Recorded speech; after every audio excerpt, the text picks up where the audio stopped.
नमस्कार मेरे प्यारे साथियों, अनअकैडमी परिवार के माध्यम से आप सभी का अपने दिल में स्वागत करता हूं। मैं निखिल गोयल आप सभी की एक प्रकार से मदद करने के लिए यहां पर बना हूं। एसएससी जेईई एग्जाम में हर साल कुछ ऐसे टॉपिक होते हैं जो रिपीटेड तौर पर क्वेश्चन पूछे जाते हैं। तो पिछले 20 साल के पेपर को एनालाइज करके आप लोगों के लिए मैं 60 ऐसे टॉपिक लेकर आया हूं जो आप लोगों को बहुत मददगार साबित करेंगे। प्लस लेडीज एंड जेंटलमैन, आप लोगों के कुछ ऐसे कंसेप्ट क्लियर करेंगे कि आप लोगों के एग्जाम में अच्छी रैंक आ सकेगी। तो 60 शॉर्ट टॉपिक सीरीज मेरे द्वारा चलाई जा रही है। एसएससी एग्जाम तक मैं ये 60 टॉपिक आप लोगों के लिए कंप्लीट करूंगा ही करूंगा। इस सीरीज को खुद भी देखिए, दूसरे बच्चों को भी शेयर करिए और इस सीरीज का पूरा लाभ उठाइए। लेकिन मैं आपको बताना चाहता हूं, जो भी टॉपिक मैं इसके अंदर पढ़ा रहा हूं वो जनरली सारे के सारे मेरे प्लस कोर्स के टॉपिक हैं। मेरे प्लस कोर्स में मैं वो अक्सर पढ़ाया करता हूं और उसी शिद्दत के साथ, वही एनर्जी के साथ, वही कंटेंट आप लोगों को भी यहां पर फ्री ऑफ कॉस्ट यूट्यूब पे प्रोवाइड कर रहा हूं।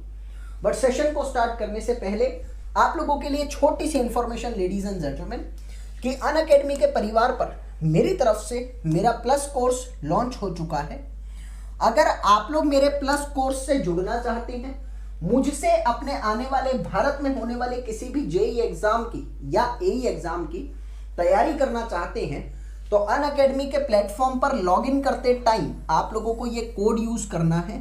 ये कोड है आप लोगों का एनजी लाइव। इस कोड के माध्यम से आप डायरेक्टली मेरे प्लस कोर्स से कनेक्ट हो जाते हैं। प्लस लेडीज एंड जेंटलमैन, जितनी भी आप लोगों की प्लस कोर्स की कॉस्ट होती है, उस प्लस कोर्स की कॉस्ट में आप लोगों को डिस्काउंट भी मिलता है। तो डिस्काउंट अवेल करवाने के लिए मुझसे अपनी जेईई की टेक्निकल और मेरी टीम से नॉन टेक्निकल तैयारी करने के लिए आप इस कोड को यूज कर सकते हैं, that is NG live code. Sir, plus course के आप लोगों को बहुत बेनिफिट्स अवेल करवाए जाते हैं। कैसे? जैसे कि आपको टेक्निकल नॉन टेक्निकल दोनों चीजें टॉप एजुकेटर से पढ़ने का मौका मिलता है। हर लेक्चर की पीडीएफ आप लोगों को मिलती है।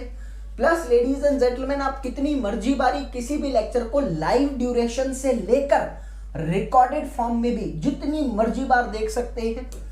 वीकली टेस्ट मिलता है, मंथली टेस्ट मिलता है आप लोगों को, और उस टेस्ट के माध्यम से आप लोगों को यह जानने को मिलता है कि आप लोगों को कहां पर लाई करना है और कहां पर अभी आप लेवल में हैं।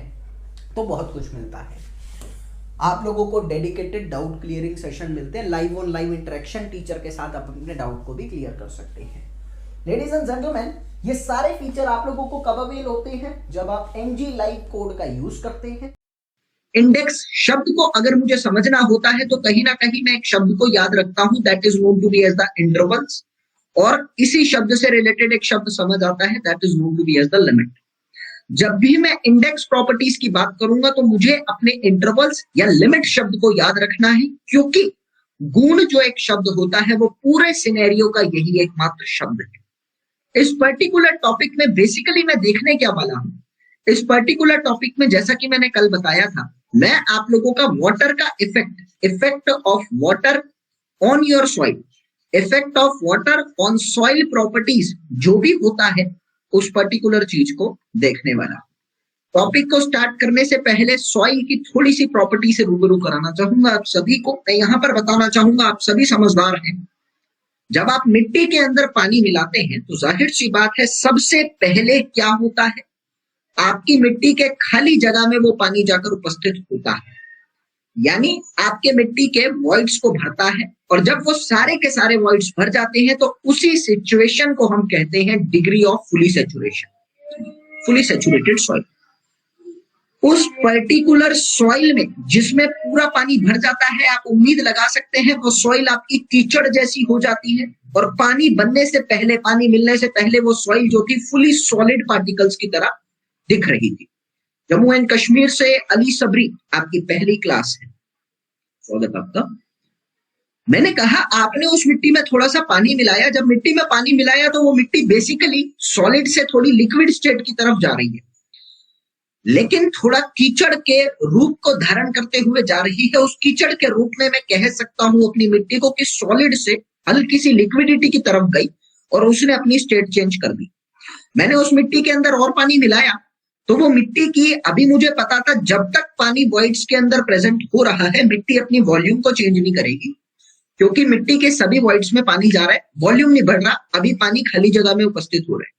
लेकिन जब मैं और पानी मिलाऊंगा तो मिट्टी अपनी वॉल्यूम को एक्सपेंड करती हुई आगे की तरफ निकलेगी, जाहिर सी बात है। उसके बाद और पानी मिलाऊंगा, मिट्टी और ज्यादा वॉल्यूम ऐड करेगी, और पानी मिलाऊंगा, मिट्टी और वॉल्यूम ऐड करेगी। तो मुझे एक चीज समझ में आ रही है, एक पर्टिकुलर लिमिट तक मिट्टी ने अपनी वॉल्यूम को नहीं बढ़ाया था, लेकिन आप लोगों के और ज्यादा पानी डालने के बाद आपकी मिट्टी की वॉल्यूम और ज्यादा वैसे वैसे बढ़ती जा रही है जैसे जैसे आपने मिट्टी के अंदर पानी मिलाया था। ये मिट्टी का पानी के साथ अपने वजूद को चेंज करना, शब्दों पर गौर फरमाइएगा जनाब, ये मिट्टी का पानी के साथ मिलकर अपने वजूद को चेंज करना एक कहीं ना कहीं मुझे प्रॉपर्टी के बारे में बताता है कि हाँ, जब मिट्टी पानी के कांटेक्ट में आती है तो अपनी स्टेट को चेंज कर रही है, अपनी प्रॉपर्टीज को चेंज कर रही है, अपने वजूद को चेंज कर रही है। यानी कहीं ना कहीं जो मिट्टी की दृढ़ संकल्प था, जो स्टेबिलिटी थी, उस पर्टिकुलर सिनेरियो में चेंजिंग देखने को मिल रही है। उस चेंज ऑफ स्टेट को, उस स्टेबिलिटी को, जो मिट्टी की एक पर्टिकुलर वाटर कंटेंट पे रहती है, उसको अंग्रेजी भाषा में बोला जाता है कंसिस्टेंसी ऑफ सॉइल। तो यहां पर कंसिस्टेंसी ऑफ द सॉइल शब्द का मतलब हम समझेंगे और इसी शब्द से अपने चैप्टर को स्टार्ट करने वाले हैं आज। तो what do you mean by the consistency of the soil? देखिए, अंग्रेजी में एक बहुत अच्छा शब्द आता है, that is known to be as the consistent. What do you mean by the consistent? That is known to be as the regular. भाई वो अपनी पढ़ाई में बहुत कंसिस्टेंट है, वो अपने नियम में बहुत कंसिस्टेंट है, वो अपनी एक्सरसाइज में बहुत कंसिस्टेंट है, मीन्स रेगुलर है। रेगुलरिटी होने का मतलब है जिस भी बंदे के अंदर रेगुलरिटी होती है वो बंदा हमेशा और हमेशा एक स्टेबल स्टेट को अटेन करता है। इस चीज में कोई दुविधा आपको देखने को नहीं मिलेगी। स्टेबल स्टेट का मतलब होता है कि रेगुलर स्टेबल होते होते वो कहीं ना कहीं कामयाबी की तरफ जाता है, यानी दूसरे के काम आने पर मजबूर हो जाता है। मजबूर नहीं कहूंगा, इसको कहूंगा उसका भाग्य खुल जाता है। शब्दों पर गौर फरमाना, आपके पास एक मिट्टी है, अगर वो मिट्टी एक ही स्टेट में हमेशा रहती है, मैंने कहा इसकी स्टेट कैसी है, कांस्टेंट स्टेट है, तो ladies and gentleman have a concentration. Future में जब आप इस मिट्टी को यूज करेंगे तो आपको एक बार भी सोचना नहीं पड़ेगा। क्यों? क्योंकि आपको इस मिट्टी का पर्टिकुलर नेचर पता है कि ये हमेशा और हमेशा ऐसे ही रहती है। इस मिट्टी का कभी भी कोई नेचर चेंज नहीं होता, यानी इस मिट्टी के स्वभाव पर, उसके नेचर पर आप आंख बंद करके विश्वास कर सकते हैं। बराबर बात मैंने आपको बोली। मैंने कहा इस मिट्टी के नेचर पर आप आंख बंद करके विश्वास कर सकते हैं। क्यों? मैंने कहा इस पे जो मुझे विश्वास नजर आ रहा है वो इसके कंसिस्टेंट नेचर की वजह से नजर आ रहा है, इसके स्टेबल नेचर की वजह से नजर आ रहा है। यानी सॉइल मैकेनिक्स में कंसिस्टेंसी शब्द का मतलब क्या समझ में आता है? सॉइल मैकेनिक्स में कंसिस्टेंसी शब्द का मतलब समझ में आता है stability. Are you getting the point? Now ladies and gentleman have a concentration. Stability शब्द मुझे समझ में आया। इस स्टेबिलिटी शब्द से मुझे बेसिकली क्या समझ में आ रहा है? अगर मैं बात कर रहा हूं तो आई नो दैट कि व्हेन द सॉइल प्लस में वाटर, सॉइल प्लस में वाटर जब भी मिलता है तो कहीं ना कहीं पानी की वजह से सॉइल के अंदर प्रॉपर्टीज का चेंज आता है। Change in the properties of the soil take place. It is very common topic. मैंने कहा जब मिट्टी सॉइल जो है पानी के साथ कांटेक्ट में चेंज कर रही है, दो मिट्टी है आपके पास। मैंने कहा मेरे प्यारे बच्चे, आपके पास दो मिट्टी आई, सॉइल 1 और सॉइल 2। यहां से चीजें ज्यादा क्लियर होती है। सॉइल 1 और सॉइल 2 को आपने पानी के साथ कांटेक्ट में डाला और मैंने कहा जो आपके पास चेंज आ रहा है, जो आपके पास चेंज आ रहा है वो चेंज 1 है और यहाँ पे चेंज 2 है। और मैंने कहा कि आपके पास C1 जो है वो C2 से बड़ा आ रहा है, यानी चेंज 1 चेंज 2 से बड़ा आ रहा है। तो मेरा क्वेश्चन तुमसे ये बनता है कि दोनों में से कौन सी मिट्टी ज्यादा स्टेबल है? जल्दी कमेंट करिएगा बच्चे, यहां मैं समझूंगा कि तुम्हें कंसिस्टेंसी समझ आ गई।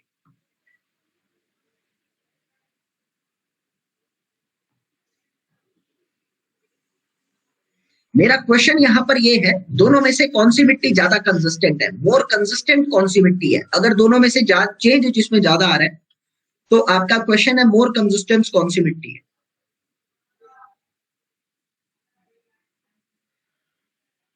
जिस उम्मीद के साथ मैंने तुमसे पूछा था उस उम्मीद के साथ मुझे आंसर नहीं आया। भाई बिल्कुल सही बात है, यहां पर आप समझिएगा मेरी बात को। जिसमें चेंज हो रहा है, जाहिर सी बात है वो अपने वजूद को खो रहा है। स्टेबिलिटी तो उसमें है ही नहीं, जब तो दूसरों की बातों में आके अपने वजूद को खो के निकल गए। स्टेबिलिटी कम है। जिसमें चेंज कम हो रहा है वो ज्यादा स्टेबल है, वो ज्यादा कंसिस्टेंट है। लेडीज एंड जेंटलमैन, अभी उम्मीद है तुम्हें इसका मतलब समझ आ गया कि कंसिस्टेंसी बेसिकली होती क्या है। अब मेरी बात को एक और सॉइल मैकेनिक्स के एग्जांपल के साथ दोबारा समझाना चाहूंगा। मैंने कहा तुम्हारे पास सॉइल है, अच्छा सबको पता है कॉम्पैक्टेड सॉइल क्या होती है। कॉम्पैक्टेड सॉइल का मतलब होता है दबी हुई सॉइल। एक सॉइल है जो ज्यादा कॉम्पैक्टेड है, सबको पता होना चाहिए कॉम्पैक्ट का मतलब होता है दबा हुआ, इंग्लिश वर्ड है, ठीक है। मैंने तुम्हें कहा तुम्हारे पास दो शब्द आए, एक है तुम्हारे पास मोर कॉम्पैक्टेड सॉइल, एक है तुम्हारे पास मोर कॉम्पैक्टेड सॉइल, एक है तुम्हारे पास लेस कॉम्पैक्टेड सॉइल। मेरा क्वेश्चन यहां पर यह है, तुम्हारी नजर में ज्यादा कौन सा स्टेबल है या ज्यादा कौन सा कंसिस्टेंट है।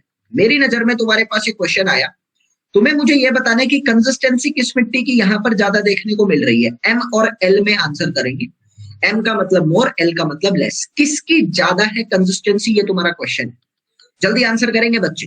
तुम्हें समझ में आ चुका है कि तुम्हारी मोर कॉम्पैक्टेड सॉइल की कंसिस्टेंसी ज्यादा है। क्यों है? यहां से पूरा सिनेरियो खत्म होगा, पूरा चैप्टर इस फॉर्मूले पे निकल के रहेगा सारा। मैंने कहा क्यों है। Now ladies and gentleman, you can say that more compacted soil के अंदर आप लोगों की सबसे पहली बात नजर आनी चाहिए, यहां पर इस सॉइल के अंदर वॉइड्स जो है वो कम है। हर पॉइंट पे नजरअंदाज मत करिएगा, हर चीज पे नजर रखिएगा।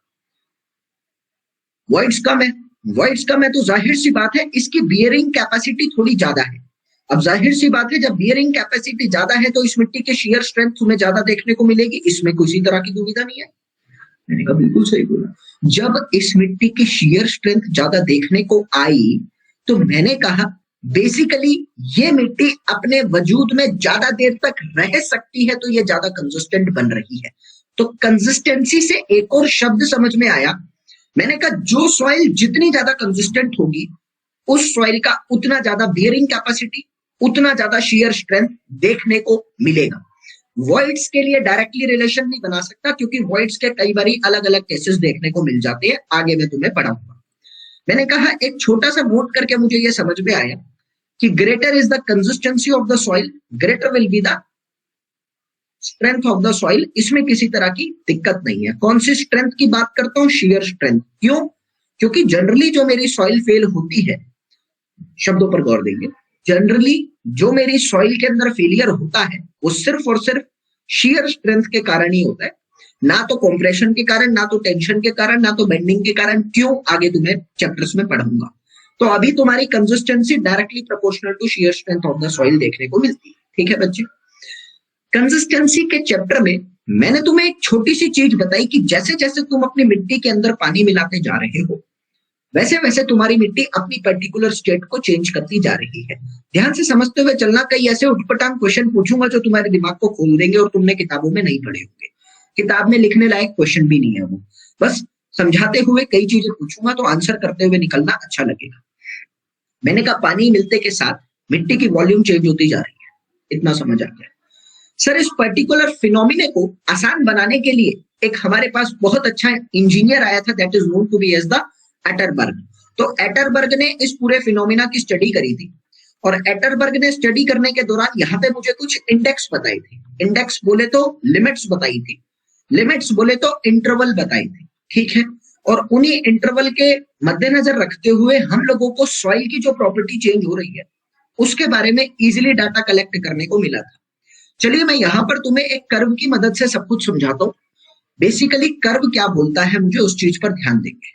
मुझे ऐसा बोला गया था, एक तरफ मेरे पास आया volume of the soil versus water content present in the soil, उसके करस्पॉन्डिंग हमने एक ग्राफ बनाया। बेसिकली हमने ये देखा जैसे जैसे मिट्टी के अंदर पानी मिलाता जा रहा हूं उसकी वॉल्यूम के अंदर क्या क्या चेंज आ रहा है। सबसे पहले मुझे पता था मेरे प्यारे बच्चे, आपकी मिट्टी के अंदर जब पानी मिलाऊंगा तो थोड़ी देर तक कोई चेंज नहीं आएगा, उसके बाद जैसे जैसे पानी मिलाऊंगा वैसे वैसे वॉल्यूम बढ़ेगी, यानी पानी के साथ डायरेक्टली प्रोपोर्शनल वॉल्यूम चल रही है, बिल्कुल देखने को मिली। जब मिट्टी के अंदर पानी नहीं था तो मिट्टी कैसी स्टेट में थी? सबको पता है सॉलिड स्टेट में थी। कब तक सॉलिड में रहती है? जब तक कि मिट्टी के सारे वॉइड्स में पानी फिल नहीं हो जाता, जब तक मिट्टी सॉलिड स्टेट में रहती है। मैंने कहा जब मिट्टी में पूरे के पूरे वॉइड्स भर गए उसके बाद फर्दर आपने वाटर ऐड करना स्टार्ट करा, तो आप इस चीज पे गौर फरमाइएगा मेरे प्यारे बच्चे। मैं तुमको इमेजिन करवाऊंगा इस छोटी सी चीज को। घर में आटा होता है, आटा मम्मी रोटी बनाती है, आटे में कभी पानी मिलाते हुए तुमने मम्मी को आटा गूंथते हुए देखा होगा, ऐसा जिंदगी में हुआ है। मैंने कहा कई बार तुमने ऐसा भी देखा होगा कि एक तरफ तो तुम्हारे पास सूखा आटा है, सूखे आटे में पाउडर्ड फॉर्म मिलती है, उस आटे को मिट्टी समझकर चलना, उस आटे को मैं कहता हूं that is in the solid form. Now ladies and gentleman, आगे की मैंने बात करी, उस आटे के अंदर मैंने और पानी मिलाया, थोड़ा बहुत पानी मिलाया, उस आटे का जब मैं पेस्ट बनाता हूं तो वो रोटी बनाने लायक आटा बन जाता है, जिसको मैं कहता हूं डॉ। मैंने कहा उसी डॉ के अंदर, अभी डॉ क्या है तुम इस चीज को समझ सकते हो, तुम्हारा जो डॉ है उस डॉ के अंदर सॉलिड भी है, उस डॉ के अंदर पानी भी है, लेकिन इस चीज को भी समझना, कभी तुम डॉ को दबा रहे हो, अभी डॉ दब रहा है, लेकिन उस डॉ में से दबने के दौरान पानी नहीं निकल रहा, उस डॉ में जब तुम दबा रहे हो तो पानी नहीं निकल रहा उसमें से, यानी उस डॉ के अंदर कहीं ना कहीं खाली जगह भी है, तो यानी एयर भी उपस्थित है, बिल्कुल है। यानी वो जब तुम्हारा आटा बन गया रोटी बनाने लायक, तो तुमने उसको कहा लेडीज एंड जेंटलमैन दैट डॉ is actually denote what, that is the solid condition of this. तुमने क्या करा, उसमें और पानी मिला दिया, उसी डॉ में और पानी मिला दिया और उसको मिलाने की कोशिश करिए, उसको हल्का बनाने की कोशिश करिए। शब्दों पर गौर देंगे साहब, रोटी तुमने बनाई होगी, नहीं तो बनाते हुए देखी होगी। एक तरफ तो तुम कहते हो बड़ा टाइट आटा है, एक तरफ तुम कहते हो बड़ा लूज आटा है कि रोटी बेलने में भी दिक्कत हो रही है, वो तो है ना। वो टाइट आटा तुमको क्या बताता है, वो टाइट आटा तुमको ये बताता है कि तुम्हारे उस डॉ के अंदर जनरली पानी कम है, हवा ज्यादा है, एकदम सॉलिड स्टेट है। मिट्टी इमेजिन करिए, थोड़ा पानी डाला, पेस्ट बनाया, सूखा सूखा सा पेस्ट बन रहा है। सूखा सूखा का मतलब है एयर ज्यादा पानी कम, पार्शियली सैचुरेटेड। और पानी मिला दो, और पानी मिलाने के बाद क्या होता है, वो एयर की जगह में पानी मिल रहा है, डॉ एकदम लाइट हो जाता है, डॉ एकदम लाइट हो जाता है। उसको तुम हल्के हाथ से भी बेल सकते हो, हल्के हाथ से भी बेल सकते हो। समझने का प्रयास करिएगा जनाब, आप उसको हल्के हाथ से बेल सकते हो, इसका मतलब क्या है, तुमने और पानी डाल दिया, वो लिक्विड कंडीशन की तरफ जा रहा है, जो जितना ज्यादा हल्का हो जाएगा, जिसको जितना ज्यादा इजिली डिफॉर्म करोगे उतना ज्यादा लिक्विड हो जाएगा। मैंने कहा और पानी डालने के बाद अब उसके अंदर के सारे वॉइड्स जो है वो भर गए। अब तुम उस डॉ को अगर नीचे दबाओगे तो जाहिर सी बात है उसमें से थोड़ा बहुत पानी निकलेगा, निकलता है भाई, वो डॉ एकदम गीला गीला रहता है, तुम हाथ भी लगाओगे तो तुम्हारा हाथ गीला हो जाता है। क्यों? क्योंकि पूरा पानी से भर चुका है वो तुम्हारा। बिल्कुल उस पर्टिकुलर स्टेट को जो सॉलिड से थोड़ी सी हल्की हो जाती है, that is known to be as the semi solid state. उम्मीद है तुम्हारी इमेजिनेशन काम कर रही है। तुमने और पानी मिला दिया, अभी तुम्हारा डो ऐसा था, हल्का था कि रोटी बना सकते हो तुम उससे, लेकिन तुम्हारा गीला गीला लग रहा है, कई बार वो तवे पे चिपक जाता है। तुमने और पानी मिला दिया। कई बार तुमने देखा होगा जो हाथ से रोटी बनाता है, तंदूर की रोटी जो बनाता है, होटल वाले, हमारे रेस्टोरेंट वाले, उनका कभी डॉ देखना, हाथ में जब तुम लगाते हो ना तो तुम्हारे हाथ में चिपक जाता है। हाँ, और तुम हल्के हाथ से उसको जब खींचते हो तो बहुत ज्यादा खींच जाता है। वो सुपर फाइन का आटा होता है, वो बात अलग है, लेकिन गीला होता है, बहुत ज्यादा गीला होता है, तुमने देखा होगा। और जब वो रोटी बनाते हैं ना तो सूखा आटा लेते हैं पाउडर्ड फॉर्म और दुनिया भर का उसके ऊपर डालते हैं। क्यों? पहले तो वो फुल गीला करके रखते हैं ताकि इजिली अपने हाथ से उसको मार कर डिफॉर्म कर सके। शब्दों पर गौर दे रहे हैं जनाब आप मेरी?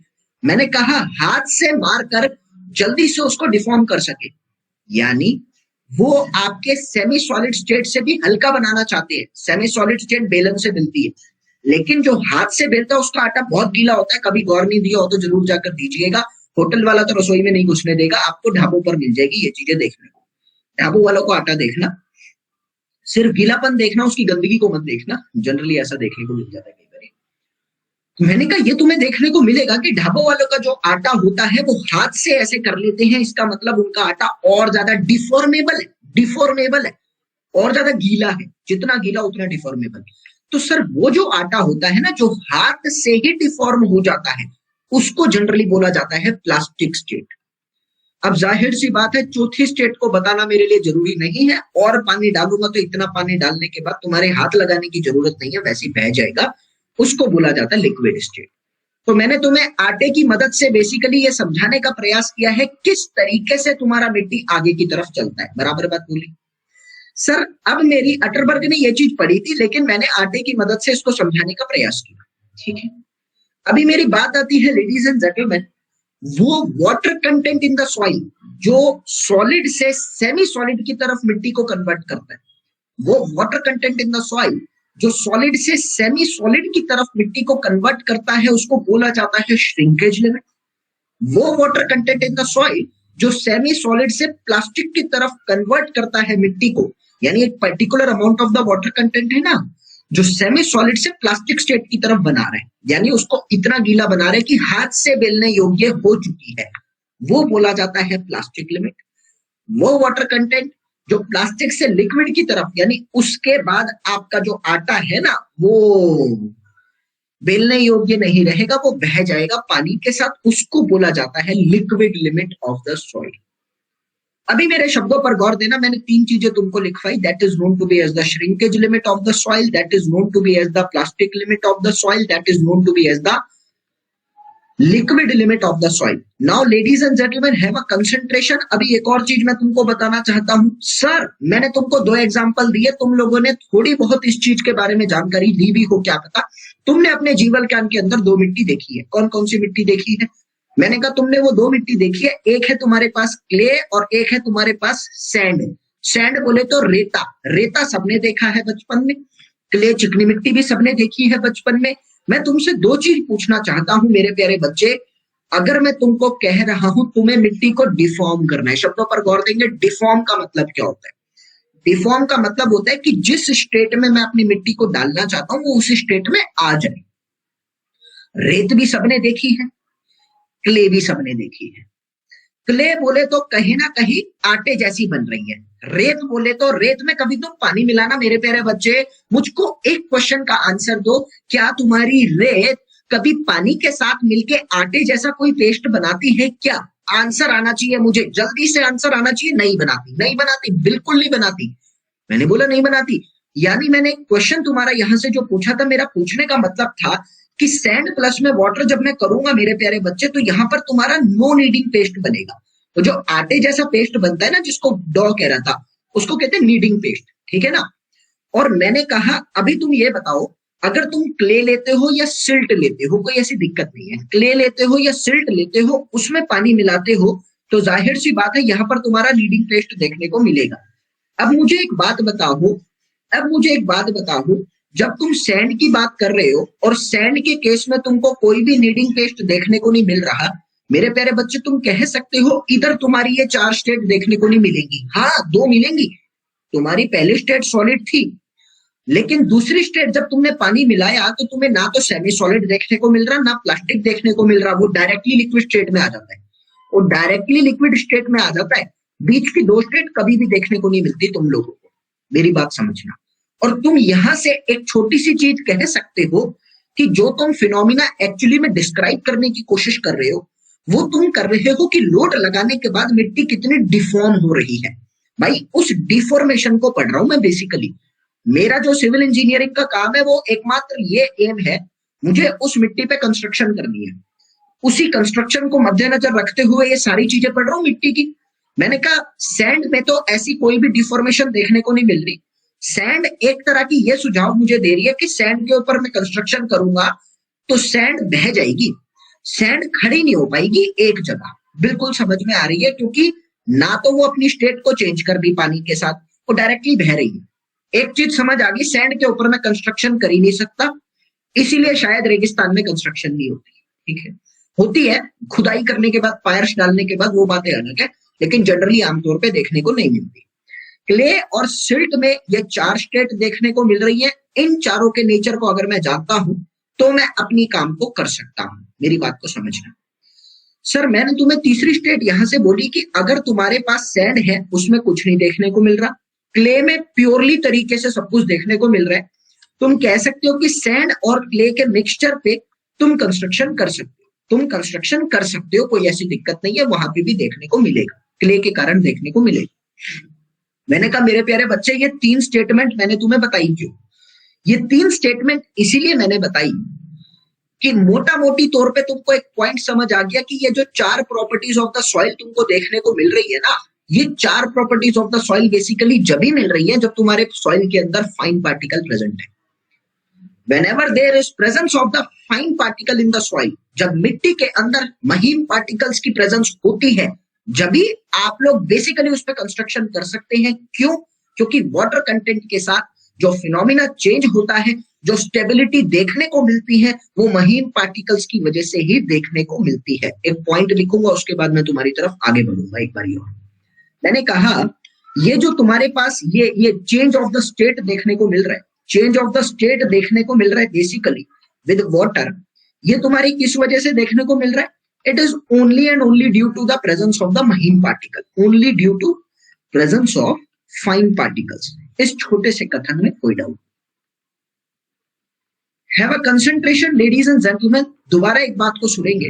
अब मैं मेजर मोटी बात पर आता हूं कि कंसिस्टेंसी यहां से कैसे बनेगी। मैंने कहा दोबारा एग्जांपल ले लो क्ले और सैंड का। मुझे क्वेश्चन में सिर्फ ये बताओ, मैंने तुम्हें ये कहा कि तुम्हारी नजर में क्ले में जब मैंने पानी मिलाया था तो वो नीडिंग पेस्ट बना रहा था, सैंड में जब मैंने पानी मिलाया था तो ऐसा कुछ देखने को नहीं मिला था, वो डायरेक्टली फ्लो कर रही थी। मेरे शब्द समझ में आ गए। क्वेश्चन मेरा तुमसे ये है, तुम्हारी नजर में कौन कंसिस्टेंट है? क्ले कंसिस्टेंट कि सैंड कंसिस्टेंट? जल्दी बताओ।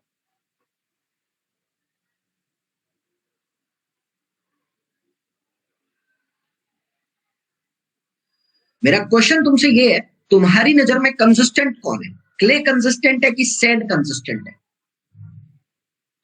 दुविधा भरा क्वेश्चन आ गया मेरे ख्याल में। देखिए मैं इसका आंसर बताता हूं आप लोगों को। मेरी नजर में शेल क्ले कंसिस्टेंट निकल कर आएगी। यहां पर तुम्हें बहुत कंफ्यूजन होने वाली है, लेकिन मोटा मोटी तौर पर सुनना। मैंने कहा क्ले कंसिस्टेंट क्यों है? अरे भाई तुम्हें पता है तुम्हारी अर्थ के अंदर वाटर टेबल इंक्रीज करता है? बिल्कुल करता है। तुम्हारी अर्थ के अंदर वाटर टेबल इंक्रीज करता है? बिल्कुल करता है। सोच के देखिए, आपने किसी मिट्टी पर कंस्ट्रक्शन कर दी, आपकी जब कंस्ट्रक्शन हो रही है उस मिट्टी पर, तो तुम कह सकते हो ना कि पानी के नेचर में आने के बाद कौन कितनी देर तक अपने आप की उस स्टेट को मेंटेन करके रख सकता है। That is known to be as the stability of the soil. दोबारा सुनो, ज्यादा देर तक पानी में कांटेक्ट में आने तक फ्लो होने का मतलब बिल्कुल बहना, खत्म होना, फेल होना। फ्लो होने का मतलब ये है। मैंने कहा ये लिक्विड स्टेट कहीं ना कहीं फेल स्टेट बता रही है, सॉलिड स्टेट मुझे स्टेबल स्टेट बता रही है, इसमें कोई दिक्कत नहीं। यानी निर्माण से निर्माण की ओर का सफर अगर मैं देखता हूं, लिक्विड से नीचे की तरफ आता हूं, मैंने कहा स्टेबल से फेलियर कंडीशन की तरफ आप जा रहे हो यहां पर, तो मेरी तरफ से ये देखने को मिल रहा है स्टेबल से फेलियर जाने में ज्यादा रास्ता कौन लगा रहा है, ज्यादा देर कौन लगा रहा है, ज्यादा बोझ किसमें झेलने की ताकत बन रही है? क्ले की वजह से देखने को मिल रही है। मैं ये नहीं कह रहा कि क्ले होनी चाहिए, मैं कह रहा हूं क्ले की वजह से, महीन पार्टिकल की वजह से देखने को मिल रही है। बराबर मिल रही है, बराबर मिल रही है। अनन्या आपकी बात को समझा रहा हूं मैं यहां पर। सैंड में तो ऐसा कुछ नहीं मिल रहा। बाई चांस सैंड के अंदर पानी आ गया, पता लग रहा है घर भगवान भरोसे हो गए और नीचे से मिट्टी फिसल गई, मैं ठहरा रहा जमी चलने लगी, सीन कुछ ऐसा बन जाएगा। शायद यही अर्थक्वेक का सीन बनेगा। प्यार व्यार कुछ नहीं होता, ये बनेगा। तो मेरी बात समझने का प्रयास करना। तुम्हारा क्वेश्चन मेरे पास ये बनेगा, सर आपकी बात एकदम समझ में आई, कंसिस्टेंसी शब्द यहां से समझ में आया। क्वेश्चन मेरा ये बना, आपने अभी मुझे पहले लेक्चर में बताया था कि क्ले के ऊपर कंस्ट्रक्शन नहीं करते, जिसमें मैंने पढ़ा था बेंटोनाइट क्ले के बारे में, ब्लैक कॉटन सॉइल के बारे में, क्योंकि उनमें डिफॉर्मेशन बहुत ज्यादा होती है। क्वेश्चन आ गया मेरा यहां पर, सर सैंड के ऊपर कंस्ट्रक्शन कर सकते हैं, मैंने ऐसा सुना था। मैं तुम्हें बताना चाहता हूं लेडीज एंड जेंटलमैन, कंस्ट्रक्शन की अगर मैं बात करता हूं तो देखिए आप कंस्ट्रक्शन कहीं भी कर सकते हो, क्योंकि हम इंजीनियर हैं। इंजीनियर के अंदर इतनी ताकत होती है कि वो हवा में भी कंस्ट्रक्शन कर सकते हैं। Sky scraper is the example of this. Engineer के अंदर इतनी ताकत होती है कि बने बनाए घर को उठाकर दूसरी जगह शिफ्ट कर सकते हैं, आजकल जेट की एग्जांपल से काम कर रही है। इंजीनियर के अंदर इतनी ताकत होती है, धरती के अंदर कंस्ट्रक्शन कर सकता है। मेट्रो बड़े अच्छे प्रोजेक्ट का नाम है। इंजीनियर के अंदर इतनी ताकत होती है कि पानी के अंदर कंस्ट्रक्शन कर सकता है। चाइना बहुत आगे इस चीज में जा चुका है। कंस्ट्रक्शन का देवता है इंजीनियर, याद रखना, ठीक है। और अगर आप लोग पढ़ते हो या आपको ज्ञान हो तो भाई सुंदरकांड में लिखा है, लक्ष्मण जी ने कहा था देव देव आलसी पुकारा। ये देव देव जो पुकारते हैं ये आलसी लोग पुकारते हैं। आजकल इंजीनियरों को कोई नहीं पुकारता, आलसी बचे ही नहीं है दुनिया में। तो इस चीज से थोड़ा सा मैं आपको सांत्वना देना चाहूंगा। कोई आपकी पूछ नहीं है बेशक, लेकिन कोई दिक्कत नहीं है भाई, दुनिया आगे बढ़ रही है, चल रहे, ठीक है। तो मेरी बात को समझ ना आती, मैं जो बोलना चाहता हूँ ये बात खत्म हुई। यहाँ पर कंस्ट्रक्शन हमारी क्ले पर भी होती है, कंस्ट्रक्शन हमारी सैंड पर भी होती है। मैंने कहा सैंड के केस में जो स्पेशल टाइप ऑफ कंस्ट्रक्शन देखने को मिलती है वो मिलती है पायर कंस्ट्रक्शन। क्ले पर जो स्पेशल टाइप ऑफ कंस्ट्रक्शन देखने को मिलती है वो मिलती है अंडर रीम्ड पाइल कंस्ट्रक्शन। ये दो तरह की स्पेशल कंस्ट्रक्शन हम लोग यहाँ पे करते हैं, कर तो सकते हैं, हमने कर ली। लेकिन जो जनरल कंस्ट्रक्शन की मैं बात करता हूं मेरे प्यारे बच्चे, जनरल कंस्ट्रक्शन ना तो मैं क्ले पे कर सकता, ना तो सैंड पे कर सकता, मैं दोनों के मिक्सचर पे करता हूं। यानी जो दोनों की तरफ से मेरे पास एक सॉइल आती है, सैंड, मैं सैंड का नाम नहीं लेता, ऐसा लिख देता हूं particular, fine particle, fine soil और कोर्स सॉइल, दोनों के जो मिक्सचर से मुझे सॉइल मिलती है मैं उस पर जनरली नॉर्मल कंस्ट्रक्शन करता हूं। तो मैं अभी नॉर्मल कंस्ट्रक्शन की अगर मैं बात करता हूं, मेरे 200 गज के घर बन रहे हैं, 50 गज की कोठी बन रही है, 25 गज का हवा में महल बन रहा है, तो वो तो चल सकती है, वो तो फाउंडेशन नॉर्मल सॉइल पे चलता है, कोई ऐसी दिक्कत नहीं। मेरे दिल्ली जयपुर इनमें जो मिट्टी है वो नॉर्मल कंस्ट्रक्शन पे आ जाती है। लेकिन स्पेशल कंस्ट्रक्शन पे मैंने जान के समझाने का प्रयास किया था, नॉर्मल कंस्ट्रक्शन पे मैं ये समझा ही नहीं सकता था आपको, लेकिन नॉर्मल स्पेशल से होता हुआ नॉर्मल पे ले आया और कंसिस्टेंसी मतलब शब्द को बता दिया।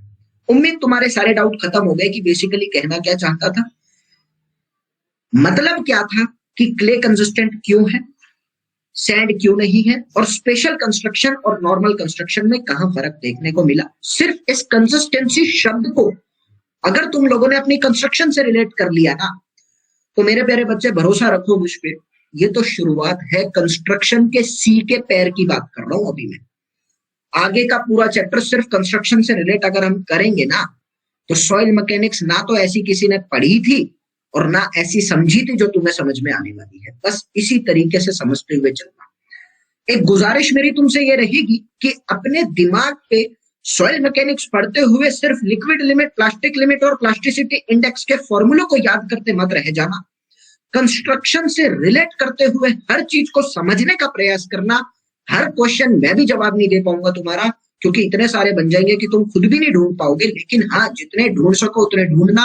एक दिन ऐसा तुम्हारी जिंदगी में जरूर आएगा कि तुमसे लोग पूछने आया करेंगे। सिर्फ सॉइल मैकेनिक्स को कंस्ट्रक्शन से रिलेट करना, मजा आ जाएगा पढ़ने। चलिए आगे चलते हैं। बात आती है मेरे प्यारे बच्चे यहां पर कि अभी मैंने कंसिस्टेंसी तुमको समझाई कि कंसिस्टेंसी किस तरीके से वेरी करती है। अटरबर्ग ने 3 चीजों को पढ़ा generally, shrinkage limit, plastic limit, liquid limit. Solid, semi solid, plastic और लिक्विड, हमने 4 स्टेट के बारे में जाना। वॉल्यूम कैसे वेरी करती है ये भी मैंने आप लोगों को दिखाया, लिखवा नहीं रहा बट मैं इसके नोट्स आपको दे दूंगा। नाउ लेडीज एंड जेंटलमैन, इसके बाद मेरी बात आती है यहाँ पर कि आगे मुझे किस तरीके से वेरिएशन दिखाने हैं अपने। चलिए थोड़ा बहुत अटरबर्ग लिमिट के बारे में देखते हैं। सबसे पहले मैंने तुम्हें ये कंसिस्टेंसी के बारे में सब कुछ बता दिया, क्या होता है, कैसे निकलता है, वो सब आ गया। 3 चीजें पढ़ ली। लिक्विड लिमिट के बारे में अगर मैं देखना चाहूँ तो क्या समझ सकता हूँ, 2-3 चीजें बोलूंगा, समझ जाना अपने आप ही। सबसे पहले मैंने लिखा लिक्विड लिमिट। मैं ये कह सकता हूं minimum water content, minimum water content, कम से कम पानी उतना होना चाहिए जो आपकी liquid state of the soil को एक्सप्रेस कर सके। Minimum water content to express liquid state of the soil. आपकी liquid state of the soil के लिए जो मिनिमम वाटर कंटेंट की जरूरत होती है, that is known to be as the what, liquid limit of the soil. आप ये देख सकते हैं, कम से कम पानी जितना जो लिक्विड स्टेट को डिफाइन करने के लिए जरूरी है, that is the liquid limit. या मैक्सिमम वाटर कंटेंट जो प्लास्टिक स्टेट को डिफाइन करने के लिए जरूरी है। देखिए प्लास्टिक स्टेट के केस में मैक्सिमम आ रहा है। सर सिलेबस कब खत्म होगा सॉइल का? जल्दी करा दूंगा, अभी पेपर बहुत दूर है ना मुसद्दिक। मैं आपको बताना चाहता हूँ मुसद्दिक परवेज, अगर आप सॉइल मैकेनिक्स पढ़ना चाहते हैं, देखिए मैं सॉइल मैकेनिक्स को ये सोचकर लाया हूँ यहाँ पर कि मैं सिर्फ जेई के लिए नहीं पढ़ा रहा। मैं सॉइल मैकेनिक्स आपको मास्टर्स तक के लेवल के क्लियर करवाना चाहता हूँ। मैं सॉइल मैकेनिक्स ऑलरेडी पढ़ा चुका हूँ, मेरी बात को एक बार सुन लीजिए। सॉइल मैकेनिक्स पढ़ा चुका हूँ। सॉइल मैकेनिक्स आप लोगों को बहुत अच्छे लेवल की पढ़ाना चाहता हूँ, जिसमें गेट एमटेक का सिलेबस तो नहीं लिखवा पाऊंगा क्योंकि मेरे पास वो डिग्री नहीं है कि मैं तुमको वो डाटा प्रोवाइड कर सकूं, लेकिन मैंने पढ़ रखी है।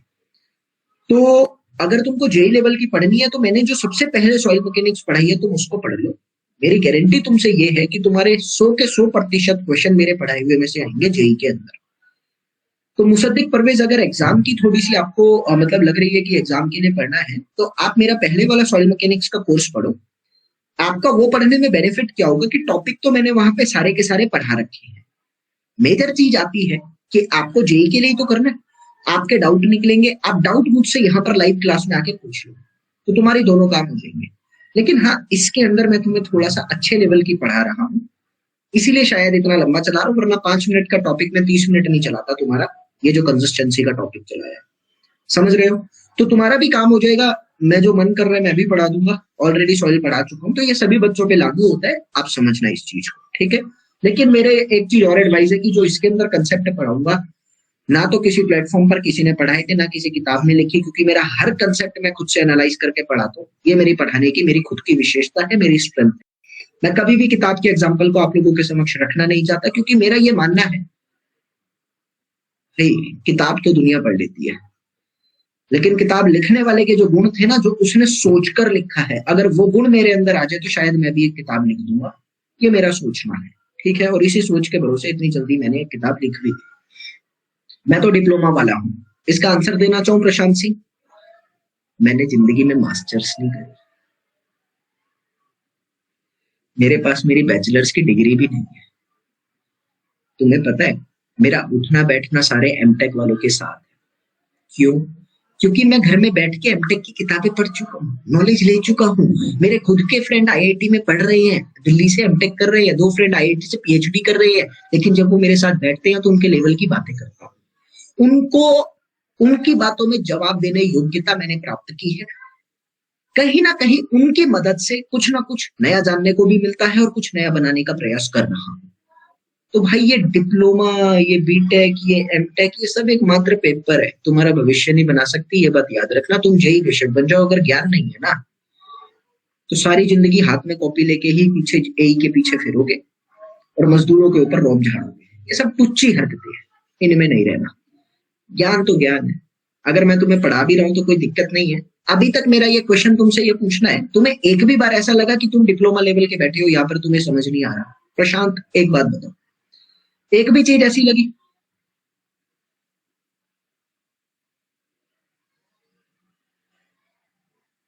मैं कितना पढ़ा हूं भाई?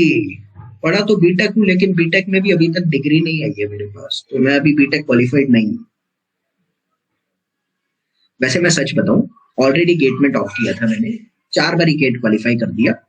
और आईआईटी में दिल्ली में 3 साल से एडमिशन फॉर्म भरता हूँ, क्योंकि मेरी टॉप रैंक्स आ जाती है, गेट आसान लगता है मेरे को। तो मेरी आईआईटी में ना, दिल्ली में मेरा सपना है लेने का, मैं सच बताऊं तो, लेकिन जिंदगी के कुछ रिस्पॉन्सिबिलिटीज के कारण मैं जा नहीं पा रहा वहां पे। तो वो पूरी हो जाएंगी जब जाऊंगा। तो मेरा एक सपना रहता है कि मैं आईआईटी का फॉर्म भरूं, ताकि वहां के प्रोफेसर मेरा नाम जान सके। भाई, पढ़ना तो है मुझे, ये तो मेरे को पता है, मैं चाहे बुढ़ा हो जाऊं तो भी पढ़ूंगा। तो मैं फॉर्म भर के आ जाता हूँ, फीस भरने तक के लिए जा नहीं पाता। रिस्पॉन्सिबिलिटीज हैं कुछ लाइफ की, वो पूरी हो जाएंगी फिर भर देंगे। तो क्वालिफिकेशन की अगर मैं बात करूं तो मेरे पास अभी बैचलर्स की भी डिग्री नहीं है, लेकिन हाँ ज्ञान है। तो ज्ञान के बेसिस पे हम क्वालिफाइड है, बस, ठीक है? मैं तुमसे भी यही कहूंगा, ज्ञान ही रखना। ये पेपर वेपर सब बेकार की बात होती है, नोट्स बना लिए, वो पेपर में लिखा है, वो सब हमारे को मात्र और मात्र यही बना देगा। लेकिन जिंदगी इससे आगे भी कुछ होती है, ठीक है? वो तो हम वैसे भी बन जाएंगे, उसकी टेंशन नहीं है। और एक छोटी सी बात बताना चाहता हूँ, वैसे मैं बताता नहीं हूँ जनरली, वो सिर्फ तुमको इसलिए बता रहा हूँ, तुम नए बच्चे हो, थोड़ा सा ना बच्चों में ऐसा रहता है कि सर को एक्सपीरियंस कितना है, क्या सर ने कभी सिलेक्शन कराए हैं, सर कौन से इंस्टीट्यूट से पढ़े हैं, जनरली रहते हैं। मैं जब पहली बार वाईफाई स्टडी पे गया था पढ़ाने, तो मुझसे एक क्वेश्चन हुए थे, उस टाइम भी मैंने सच्ची बोला था, झूठ क्यों बोलना। तो वही लेडीज एंड जेंटलमैन, पहली बात तो ये बता दूं कि ऑनलाइन के अंदर जिस संस्था में मैं पहले था, सबसे ज्यादा सिलेक्शन नहीं है। एक ही साल के अंदर ऑल ओवर इंडिया के करीब 60 से 70 जेई का सिलेक्शन हुआ था। और अभी हाल ही में बहुत सारे बच्चों का उड़ीसा पीएससी और वेस्ट बंगाल था कि मध्य प्रदेश था, इधर से एई में सिलेक्शन हुआ। तो सिलेक्शन ना तो मैं कभी किसी का पूछता, ना मैं कभी याद रखता, लेकिन हाँ, जब बहुत सारे हो जाते तो अपने आप याद रहते हैं। नाम मुझे याद नहीं रहता किसी का। मैं सिर्फ ये बात तुम्हें इसलिए बता रहा हूँ क्योंकि तुम पहली बार शायद से मुझसे रूबरू हो रहे हो। तो सिलेक्शन तो हो जाएगा, मेरी इतनी भी गारंटी रहती है कि तुम मेरे पढ़ाए हुए नोट्स में से पढ़ लेना, जो मैंने किताब लिखी है उसको भी करके चले जाओगे अगर, तो तुम्हें जेई में जाके कहीं ना कहीं ये सर ऐसा रहेगा कि माथे पे जो नूर रहता है ना, ये अलग ही चमकेगा, कॉन्फिडेंस पूरा रहेगा। लेकिन जो मैं बीच बीच में फैक्ट बताता हूँ ना, अगर तुम उसको समझो तो शायद से तुम्हें अच्छा लगेगा। ठीक है, चलिए। बाकी मैंने बच्चों को ग्रुप में ऐड कर दिया था, मेरे प्यारे बच्चे। ग्रुप में आप लोग अपने डाउट्स पूछ सकते हैं, किसी भी तरह का कोई ऐसी दिक्कत नहीं रहेगी, बच्चे आपकी मदद कर देंगे। किसी तरह की कोई आपको दिक्कत रहती है किसी भी पढ़ाई से रिलेटेड, तो बहुत सारे स्टूडेंट्स हैं और बहुत अच्छे अच्छे स्टूडेंट है वहां पर, आपकी बहुत मदद कर देंगे, तो आप पूछ सकते हैं। ठीक है ना, बहुत मतलब मिलनसार है। एक छोटी सी रिक्वेस्ट मेरी ये रहती है कि जिस ग्रुप के अंदर मैंने आपको ऐड किया है उसमें फालतू की बात कभी मत करना, क्योंकि आज तक का बेस्ट ग्रुप अवार्ड मेरी तरफ से मेरे बनाए हुए अनअकैडमी वाले ग्रुप को गया है। उसमें बच्चे कभी फालतू की बात नहीं करते, करते भी हैं तो 1 मिनट के लिए करते हैं, उसके बाद कोई जवाब नहीं देता उसका। सिर्फ और सिर्फ डाउट डिस्कस होते हैं, और पिछले 1 साल से ये ग्रुप ऐसे ही चलता आ रहा है, सिर्फ डाउट डिस्कस होते हैं, कोई बकवास नहीं चलती उसमें। आप लोग भी इस डेकोरम को मेंटेन करना अच्छा लगता है। ठीक है, चलो बढ़िया। हाँ भाई, मैंने तुम्हें बताया कि जनरली कंसिस्टेंसी का मतलब क्या होता है, किस तरीके से कंसिस्टेंसी चलती है, नॉर्मल कंस्ट्रक्शन में इसका मतलब क्या होता है। एटरबर्ग ने 3 चीजें पढ़ी, liquid limit, minimum water content जो liquid state of the soil को एक्सप्रेस करने के लिए जरूरी होता है, और मैं यहाँ पर ऐसा भी लिख सकता हूँ कि मैक्सिमम वाटर कंटेंट जो प्लास्टिक स्टेट को एक्सप्रेस करने के लिए जरूरी होता है, that is known to be as the liquid limit of the soil. Liquid limit से रिलेटेड 2-3 फैक्ट आप लोगों के ये बन सकते हैं। आपको सबको पता है मेरे प्यारे बच्चे कि आपकी लिक्विड लिमिट पर आपकी मिट्टी जो है वो बेसिकली बहुत कम स्ट्रेंथ शो करती है, इसमें किसी तरह की कोई दिक्कत नहीं है। क्यों? क्योंकि यार तुमको भी पता है कि लिक्विड लिमिट पर बेसिकली आपकी मिट्टी जो है, अपना नंबर आप यहाँ पे दे दीजिए, मैं आपको ग्रुप में ऐड कर दूंगा। लिक्विड लिमिट पर आपकी मिट्टी फ्लोइंग कंडीशन में होती है, तो यहाँ पर पहला पॉइंट आता है all soils possesses same very small shear strength. लगभग सारी मिट्टी एक ही तरीके की शेयर स्ट्रेंथ शो करती है, क्योंकि वो सारी फ्लो कंडीशन में होती है। और कितनी शेयर स्ट्रेंथ शो करती है ये बात आपको याद रखनी है, 2.7 किलो न्यूटन पर मीटर स्क्वायर की शेयर स्ट्रेंथ सारी मिट्टी लगभग शो करती है। ठीक है बच्चे, इसके बाद मेरी बात आती है यहाँ पर दूसरे ही पॉइंट पर कि लिक्विड लिमिट पर आपकी मिट्टी के अंदर सैचुरेशन कितना होता है। जल्दी से आंसर आना चाहिए मेरे पास, सभी बच्चों का अच्छा लगेगा मुझे। जल्दी से, आप सभी को पता है कि आपकी लिक्विड लिमिट पर सारे वॉइड्स जो है पानी से भर चुके हैं, दैट इज 100% सैचुरेशन आप लोगों को देखने को मिलेगा। उसके बाद मेरी बात आती है, मैंने कहा यहाँ पर मुझे 100% देखने को मिलता है। उसके बाद डायरेक्ट मुद्दे की बात पर आते हैं, that is known to be as the plastic limit of the soil. अब प्लास्टिक लिमिट के लिए भी तुम लिख सकते हो मिनिमम वाटर कंटेंट, जो आपकी प्लास्टिक स्टेट को एक्सप्रेस करने के लिए काम आता है। Minimum water content to express the plastic state of the soil. Got it? उसके बाद मैं इसी के लिए दूसरा पॉइंट ऐसा लिख दूंगा दी करके, मैक्सिमम वाटर कंटेंट जो आप लोगों का सेमी सॉलिड स्टेट को डिफाइन करने के काम आता है। कोई ऐसी दिक्कत नहीं है। नाउ दूसरी बात मेरी ये आती है कि प्लास्टिक स्टेट का मतलब क्या होता है, इसकी फिजिकल सिग्निफिकेंस बेसिकली क्या होता है, ये मैं तुमको समझा दूंगा। मैंने कहा मेरे प्यारे बच्चे, आप सभी को एक चीज तो पता है कि प्लास्टिक और इलास्टिक आप लोगों ने सुना, 11वीं क्लास में एनसीईआरटी में पढ़ा होगा। इलास्टिक का मतलब होता है किसी भी चीज पे जब लोड लगाया जाता है, लोड लगाने के बाद वो डिफॉर्म हो जाती है, लेकिन जैसे ही लोड को छोड़ा जाता है वापिस आ जाती है। प्लास्टिक का मतलब होता है जब किसी चीज पे लोड लगाया जाता है तो वो डिफॉर्म हो जाती है, और जब लोड हटाया जाता है तो वो वैसी की वैसी स्टेट में ही रहती है, that is known to be as the plastic state. मेरी बात को समझने का प्रयास करना, होता क्या है। मैंने तुम्हें एक बात बताई नोट करके कि तुम्हारी सभी मिट्टी के अंदर जनरली अगर फाइन सॉइल प्रेजेंट है तो तुम्हें ये चारों की चारों स्टेट देखने को मिल जाएगी, सैंड के अंदर नहीं देखने को मिलती। होता क्या है, मैं एक एग्जांपल लेता हूं। मान लो मेरे पास, मेरे प्यारे बच्चे, ये क्ले है और इस क्ले के अंदर दुनिया भर के पार्टिकल्स प्रेजेंट है। ये क्या है, ये आप लोगों की क्ले पार्टिकल्स है। मैंने कहा इस क्ले पार्टिकल्स के अंदर जब मैं पानी मिलाता हूं, जनरली क्या होता है, इस चीज को समझना, थोड़ा सा एक्सप्रेस करके समझाता हूं। क्ले पार्टिकल्स के अराउंड आप लोगों को नेगेटिव चार्ज देखने को मिलता है। क्ले पार्टिकल्स के अराउंड आप लोगों को नेगेटिव चार्ज देखने को मिलता है। इस नेगेटिव चार्ज के अराउंड जब मैं यहाँ पर पानी को मिलाता हूं तो होता क्या है, पानी कैसा है, पानी मेरा H पॉजिटिव OH नेगेटिव है, यानी बाइपोलर है।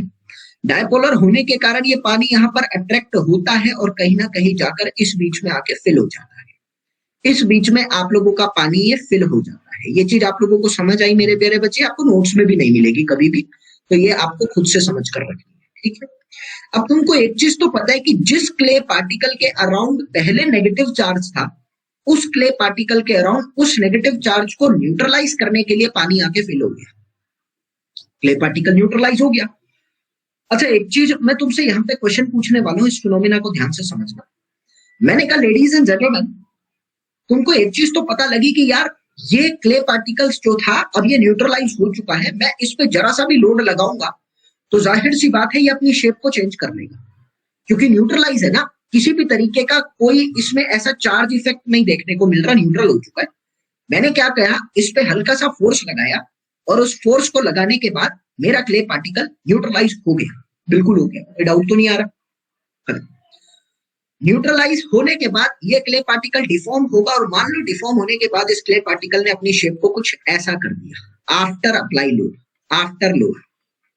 तो तुमको समझ में आ रहा है कि ये कौन से वाला इफेक्ट देखने को मिल रहा है? तुम कह सकते हो कि आया तो पानी की वजह से, आया तो पानी की वजह से, और पानी की पर्टिकुलर स्टेट पे मैंने एक छोटी सी चीज तुमको ये बोली कि 100% न्यूट्रलाइजेशन ऑफ द चार्ज देखने को मिल गया, 100% neutralization of the negative charge देखने को मिला। ये तुम्हारे जेई के क्वेश्चन बन सकते हैं आजकल के पैटर्न के अकॉर्डिंग। बताओ, न्यूट्रलाइजेशन ऑफ द चार्ज के कारण आपका जिस भी तरह से मैं इसको डिफॉर्म करने की कोशिश करूंगा ये 100% डिफॉर्म हो जाएगा, यानी 100% डिफॉर्मेशन के बाद वापस तो नहीं आ सकता, क्योंकि कोई चार्ज का इफेक्ट ही नहीं है, कोई इसको बुला ही नहीं रहा, जिसको भेजा जाता है बुलाया नहीं जाता, फिर वो वापस थोड़ी आता है। उसको क्या कहता हूं मेरे प्यारे बच्चे? प्लास्टिक डिफॉर्मेशन का नाम देता हूं।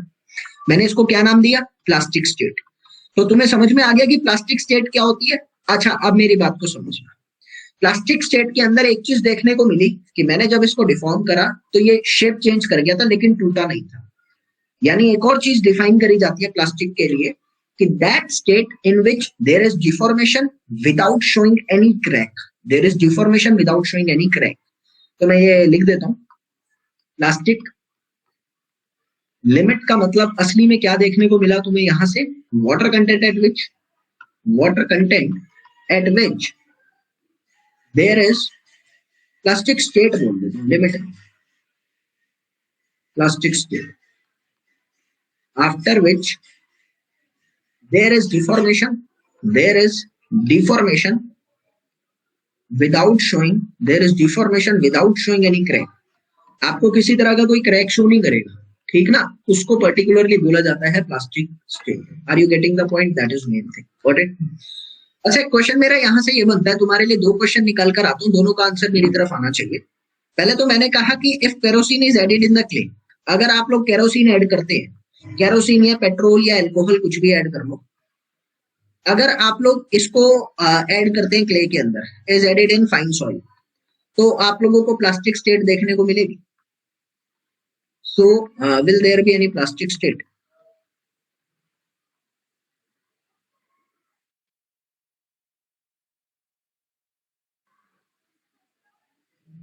इसकी मैं एनिमेशन से पिक्चर भी खींच के लाया हूं, वो मैं बाद में दिखा दूंगा। कुछ टाइम के लिए कह सकते हो, जनरली मैं कहता हूं, आमतौर पे नहीं। क्यों? क्योंकि मुझे पता है कि चाहे केरोसिन ले लो, चाहे पेट्रोल ले लो, चाहे अल्कोहल ले लो, ये नॉन पोलर है। Generally no, because all liquids are, because all above liquids are non polar. सारे के सारे उपयुक्त जो लिक्विड है वो सारे नॉन पोलर है, जिसके कारण न्यूट्रलाइजेशन नहीं हो पाता, और आप लोगों को ये देखने को मिलता है। एक और क्वेश्चन मेरा यहाँ से ये बनता है, at the liquid limit, at और आफ्टर लिक्विड लिमिट, आफ्टर लिख लो, चलो ज्यादा अच्छा रहेगा। आफ्टर लिक्विड लिमिट तुम्हारे पार्टिकल के अंदर कोहेजन कितना होता है? कोहेजन बिटवीन द पार्टिकल कितना होगा? जल्दी बताओ।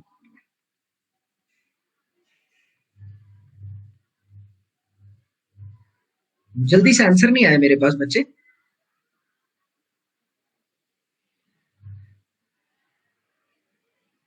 अभी तो मैंने समझाया, बस वही है ना, जो समझा दिया वो ठीक है। मैंने बताया ना कि आपका 100% न्यूट्रलाइजेशन ऑफ द चार्ज हो जाता है, और कोहेजन क्या होता है? आपसी इंटरेक्शन होता है।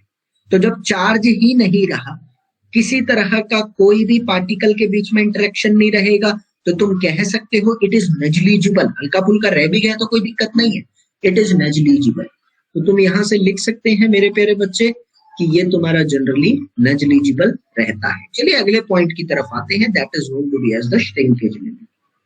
तो श्रिंकेज लिमिट के लिए मैं कह सकता हूं मिनिमम वाटर कंटेंट वो कम से कम वाटर कंटेंट है जो पूरे वर्ड्स को फिल करने के लिए जरूरी है। Minimum water content that required to make the soil that required to fill all the voids, सारे के सारे वॉइड्स को फिल करने के लिए जो जरूरी वाटर कंटेंट होता है उसको श्रिंकेज लिमिट होना जाता है। सिंपल है। दूसरी बात मैं लिख सकता हूं मैक्सिमम वाटर कंटेंट, जो कि सेमी सॉलिड स्टेट को डिफाइन करने के सॉलिड स्टेट को डिफाइन करने के काम आएगा मिट्टी की। ठीक है, ये चीज भी उम्मीद आपको समझ आ गई। इसी के साथ मैं एक छोटी सी चीज लिख सकता हूं कि अगर आप लोगों का वाटर कंटेंट जो है, ये तीसरा पॉइंट आपके लिए काम का बनता है, ऑब्जेक्टिव में पूछता है, अगर आपका वाटर कंटेंट श्रिंकेज लिमिट से कम आता है, ज्यादा आता है, तो डिग्री ऑफ सैचुरेशन कितना होगा, और अगर वाटर कंटेंट श्रिंकेज लिमिट के कम आता है तो डिग्री ऑफ सैचुरेशन कितना होगा। इस केस में हमेशा सैचुरेटेड सॉइल मिलती है क्योंकि सारे वॉइड्स भर जाते हैं। इस केस में आपकी 0 से 1 के बीच में रहती है, लेस देन 1 रहता है। और अगर आपका वाटर कंटेंट श्रिंकेज लिमिट के बराबर आता है तो भी सैचुरेशन आपका हमेशा 1 के बराबर ही रहता है क्योंकि सारे वॉइड्स ऑलरेडी फिल हो जाते हैं। ठीक है। इसके बाद मैं तुम्हें छोटा सा पॉइंट और लिखवाता हूँ कि जितनी ज्यादा तुम्हारी मिट्टी की अगर मैं स्ट्रेंथ की बात करता हूँ तो जाहिर सी बात है कि मिट्टी की स्ट्रेंथ श्रिंकेज लिमिट पे ज्यादा होगी, प्लास्टिक लिमिट पे उससे कम होगी और लिक्विड लिमिट पे उससे कम होगी। अगर मैं मिट्टी की कॉम्प्रेसिबिलिटी की बात करता हूँ तो कॉम्प्रेसिबिलिटी किस में ज्यादा होगी, आपको एक चीज याद रखनी है कि प्लास्टिक लिमिट में लिक्विड लिमिट में सबसे ज्यादा कॉम्प्रेसिबल होगा क्योंकि पार्टिकल बहुत दूर दूर होते हैं तो आराम से दब सकते हैं। उसके बाद प्लास्टिक में और उसके बाद श्रिंकेज लिमिट में आएगा। लास्ट में एक छोटी सी स्टेटमेंट यहां तक मैं लिख सकता हूं कि strength is inversely proportional to compressibility of the soil. चलिए जल्दी से मुझे थम्स अप या यस करके लिखेंगे कि हाँ यहां तक तो कोई डाउट नहीं है, क्लियर है हर चीज। चलिए आगे चलते हैं मेरे प्यारे बच्चे। अब मैं लोगों को एक और पॉइंट लिखवाना चाहता हूं, that is also very important, कि आपकी लिमिट होते हैं type of soil versus liquid limit of the soil. ये टेबल है एक छोटा सा, इसको याद करने का प्रयास करेंगे। सबसे पहले तो हमने कहा सबसे पहले मेरे पास आता है सैंड एंड ग्रेवल। तो सैंड एंड ग्रेवल एक नॉन प्लास्टिक सॉइल है तो उसके लिए लिक्विड लिमिट 0 रहती है क्योंकि सैंड और ग्रेवल पानी को रिटेन ही नहीं करते।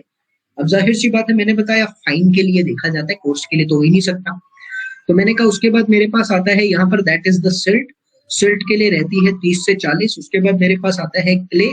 क्ले कौन से वाला, मैंने बताया था एल्यूवियल सॉइल।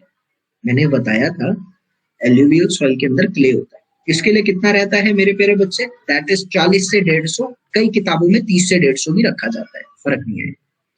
उसके बाद मेरे पास आता है क्ले। कौन से वाला देखने को मिलेगा, ब्लैक कॉटन सॉइल वाला, ब्लैक सॉइल वाला। तो इसके लिए कितना रहता है मेरा 40 से 150, उसका हो गया ना 400 से 500। ये आप लोगों को याद रखना है। आगे मेरे पास यहाँ पर आता है क्ले बेंटोनाइट सॉइल वाला, ये भी याद रखेंगे। क्ले आता है मेरे पास बेंटोनाइट सॉइल वाला। बेंटोनाइट क्ले जो होता है मेरे पास, उसके अंदर आपको देखने को मिलेगा 800 तक, यानी 400 से 800 तक की रेंज उसकी लिक्विड लिमिट की रह सकती है। छोटी सी टेबल है, आप लोग याद रखना, काम है। ठीक है बच्चे। 5। उसके बाद मेरे पास बात आती है लिक्विड लिमिट की हम डिटर्मिनेशन कैसे कर सकते हैं, ये चीज भी आप लोगों को याद रखनी है। तो अगला मेरा पॉइंट आता है that is known to be as the determination of liquid limit. किसी भी पॉइंट को अगर आपको लग रहा है कि समझ नहीं आ रहा तो थोड़ा सा पूछते हुए चलना बहुत अच्छा लगेगा मुझे। पहला पॉइंट आता है, देखिए सबसे पहले आप लोग निकालते हैं कैसेग्रेंडेज की मदद से। तो एक टेस्ट आया था that is known to be as the Casagrande method. उसके बाद दूसरा आया था, अच्छा स्वागत आपका अब्दुल्ला साहब। उसके बाद आप लोगों का आया था एम्पेरिकल फॉर्मूला मेथड। और तीसरा तो कोई ऐसा मेथड नहीं है, उसको मैं लिख देता हूं, लेकिन जनरली हम इसी कैसेग्रेंडेज में से एएसटीएम मेथड को भी निकालेंगे। तो सबसे पहले मैं आप लोगों को कैसेग्रेंडेज मेथड पढ़ाना चाहूंगा। कैसेग्रेंडेज मेथड में क्या होता था लेडीज एंड जेंटलमैन, आपके पास एक मोल्ड होता था। मैं एक एनिमेशन ऐड कर देता हूं जल्दी से, वो समझ आ जाए।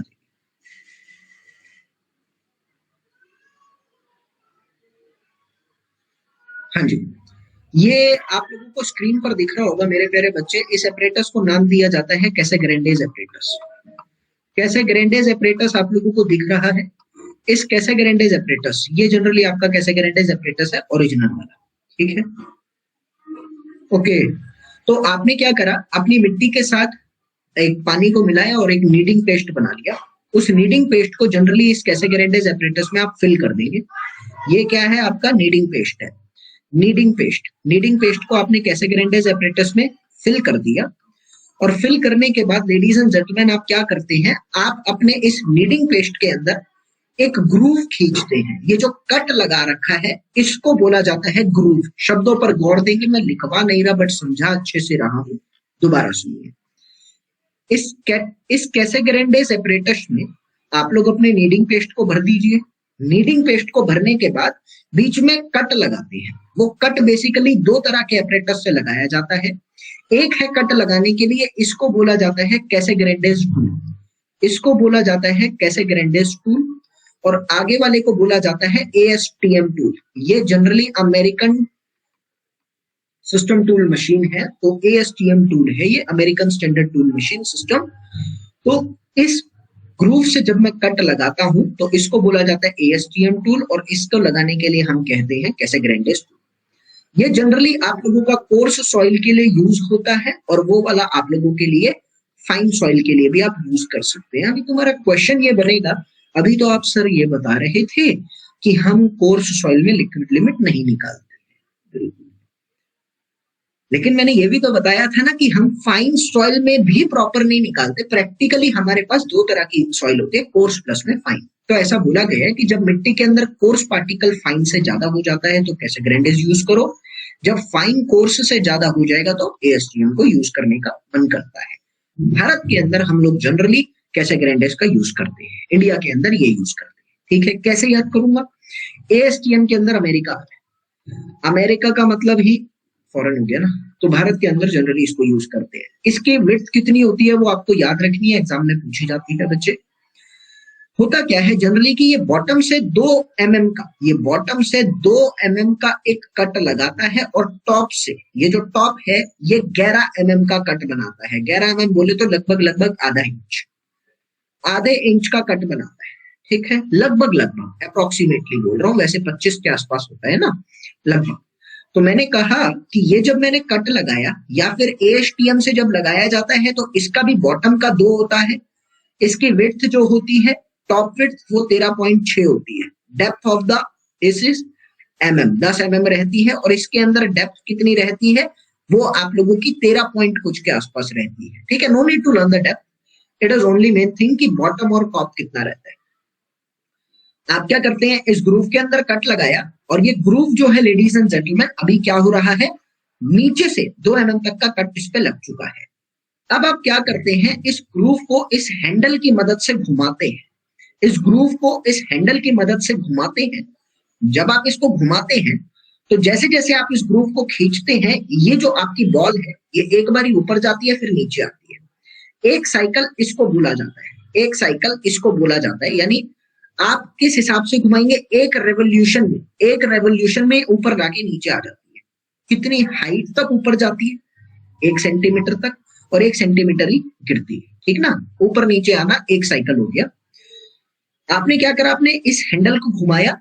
अब ये आपका जो एपरेटस है ये ऊपर नीचे ऐसे ऐसे आके पटक रहे हैं। जब ये पटकेगा, जाहिर सी बात है मेरे प्यारे बच्चे, किस रेट के साथ घुमाते हैं, that is very important. 2 revolution पर सेकंड के साथ आप इसको घुमाएंगे। जब आप इसको पटकेंगे तो इस चीज पर गौर देना, तुम्हारा जो बॉटम है ऐसा है ना, पहले कुछ ऐसा ग्रूव कटा हुआ है, शब्दों पर गौर देंगे। ये जैसे जैसे आप इसको ऊपर नीचे पटक रहे हैं, ये बीच की मिट्टी पास पास आएगी, ये बीच की मिट्टी पास पास आएगी, ये बीच की मिट्टी पास पास आएगी। तो मैंने कहा ये पास पास आ रही है और कुछ इस हिसाब से आ रही है। मेरी हथेली को देखिएगा जनाब, मेरी हथेली को देखिएगा। ये हथेली कम से कम 12 mm तक की लेंथ के लिए मिलनी चाहिए एक दूसरे से। 12 mm तक की लेंथ के लिए एक दूसरे से मिलनी चाहिए। उस पर्टिकुलर नंबर ऑफ रेवोल्यूशन को हमने कहा कि वो 25 होना चाहिए। यानी 25 रेवोल्यूशन पर आपकी ये जो ग्रूव है ये एक दूसरे के साथ 12 mm तक की लेंथ के लिए एक दूसरे के साथ मिल जाना चाहिए कुछ इस तरीके से। कितनी रेवोल्यूशन पे? 25 रेवोल्यूशन पे। तो अगर ये ऐसा होता है तो उस water content of the soil को हम लोगों ने बोला है कि वो लिक्विड लिमिट के बराबर होता है। एक एक चीज को याद रखना बहुत जरूरी। जल्दी से मुझे ये बताएंगे, हाँ तुम्हें समझ आ गया?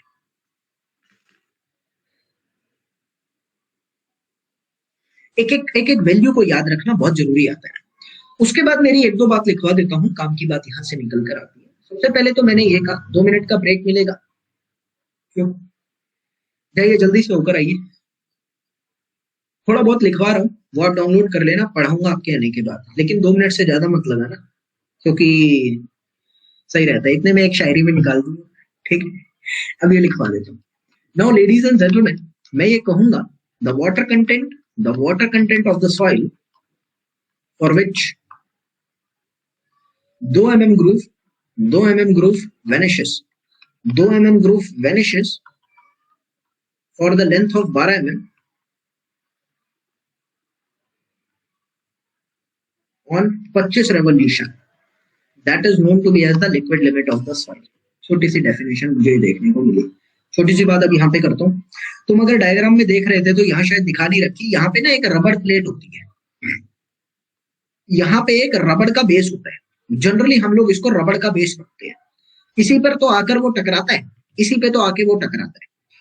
क्वेश्चन तुम्हारा ये बनता है, अगर तुम लोग यहाँ पे, दूसरा पॉइंट ये बनता है, अगर तुम लोग यहाँ पर मेटल बेस रखते हो, metal base instant of rubber base, metal base instead of rubber base अगर मैं रखता हूं तो क्या देखने को मिलता है? अब जाहिर सी बात है यार, रबड़ तो कहीं ना कहीं शॉक एब्जॉर्बिंग होती है, मेटल शॉक एब्जॉर्बिंग नहीं होता। मुझे ये बताएंगे आप लोग कि अगर आप लोग यहाँ पे मेटल बेस देखते हो for a particular water content of the soil, एक ही सॉइल पेस्ट है, आप लोगों को नंबर ऑफ रेवोल्यूशन कहाँ ज्यादा देखने को मिलेगी? मेटल बेस में नंबर ऑफ रेवोल्यूशन कम देखने को मिलेगी कि ज्यादा देखने को मिलेगी जब वो आके मिल जाता है? जल्दी से ये बताओ।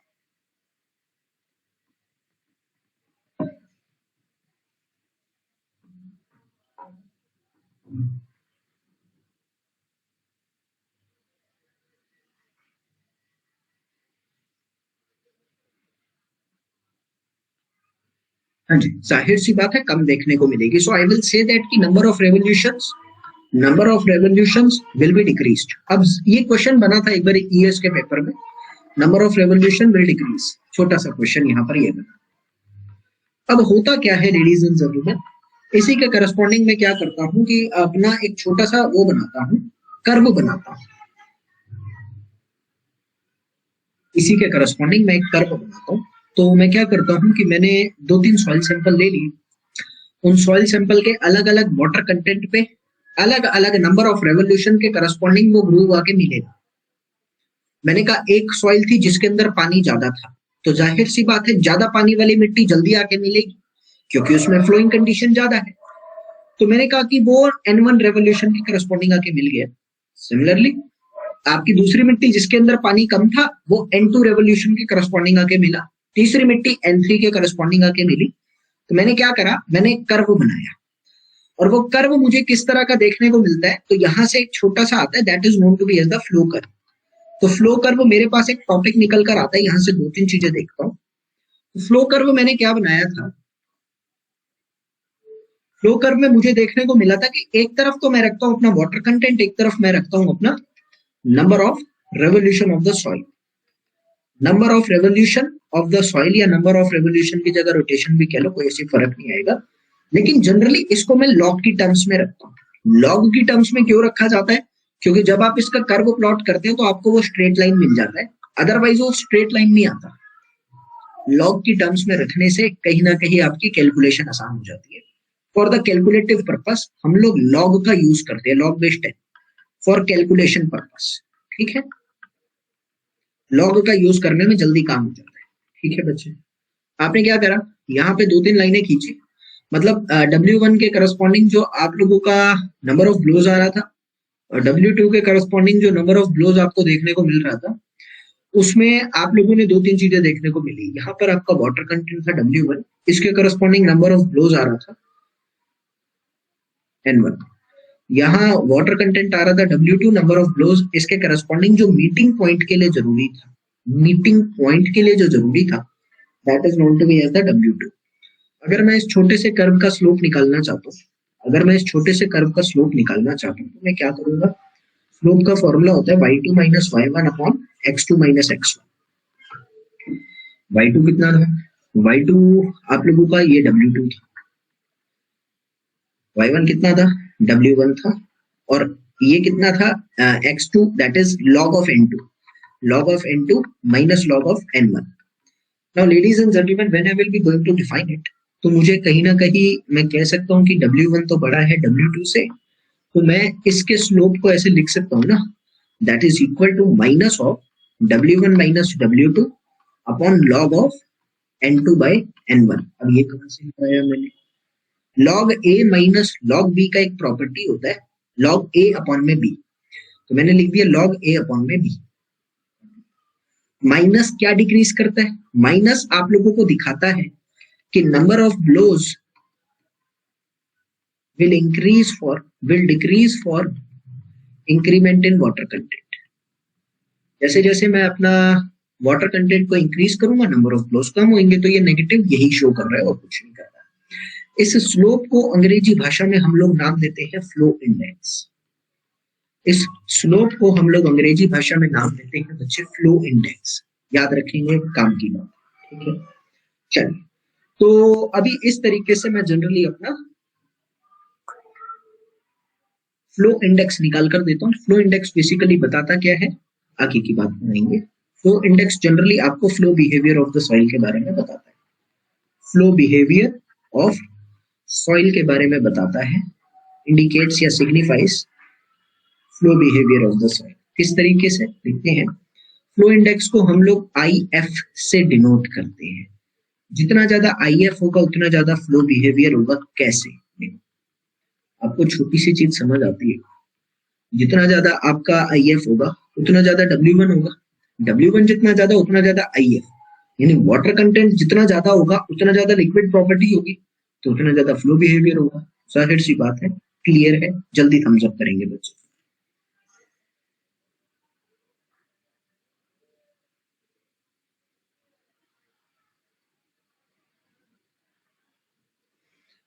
चले, इसी के साथ इतने राहुल आता है तो छोटी सी बात, झूठी शान के परिंदे ज्यादा फड़फड़ाते हैं, झूठी शान के परिंदे अक्सर फड़फड़ाते हैं।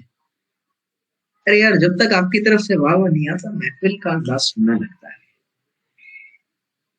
उतना आप गौर फरमाइएगा इस पर, झूठी शान के परिंदे अक्सर फड़फड़ाते हैं, वरना बाज की उड़ान में कभी आवाज नहीं आती।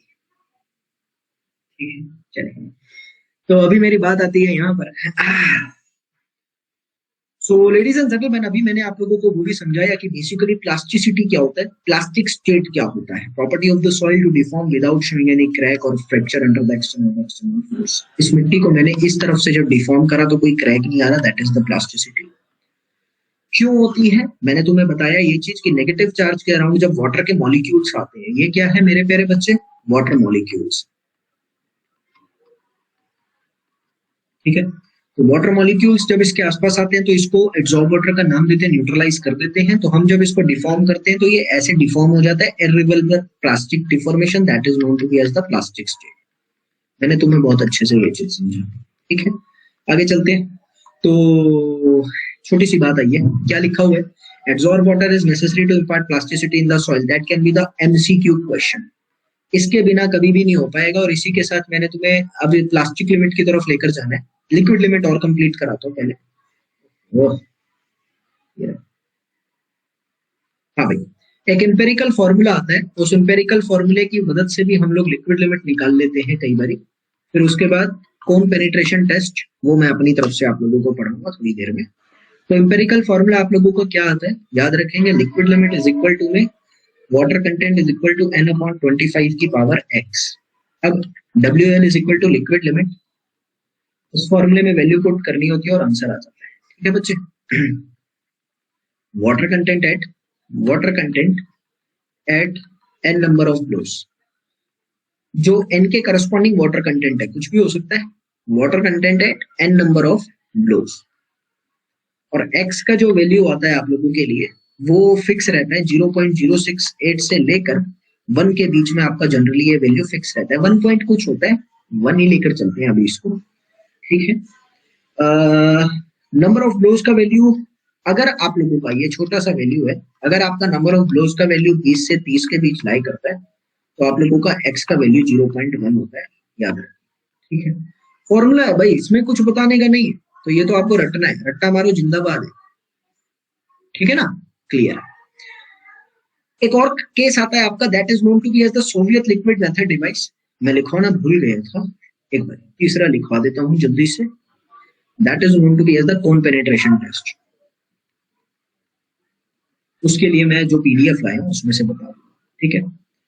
चलिए कोन पेनिट्रेशन टेस्ट को जल्दी जल्दी डिस्कस करता हूं तुम्हारे साथ।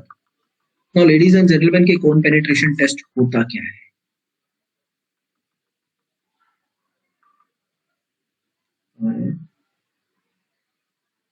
हाँ जी, ये रहा, देखिए कोन पेनिट्रेशन टेस्ट में क्या होता है, आपके पास ये आपको एक मेथड दिख रहा है, डिवाइस दिख रहा है। अब इस डिवाइस में तुमको ये भी दिख रहा है कि it is a kind of the plunger. ये आपका कोन है और नीचे आपका मोल्ड है। सिलेंड्रिकल मोल्ड की डायमेंशन क्या होती है? 5 बाय 5 सेंटीमीटर की डायमेंशन होती है। No need to learn it, but वैसी बता दी। मैंने कहा लेडीज एंड जेंटलमैन,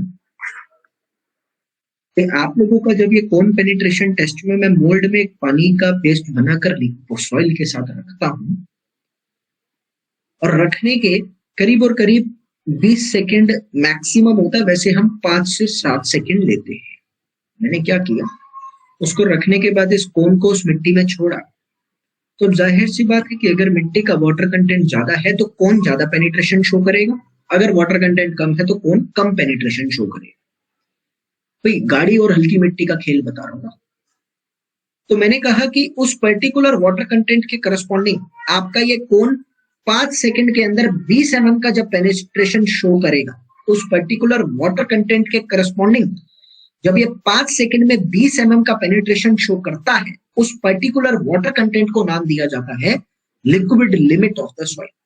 क्वेश्चन क्या बनता है, किस मटेरियल का बना होता है, क्या इसका सेंट्रल एंगल होता है, ये एंगल कितना है, 31 डिग्री होता है।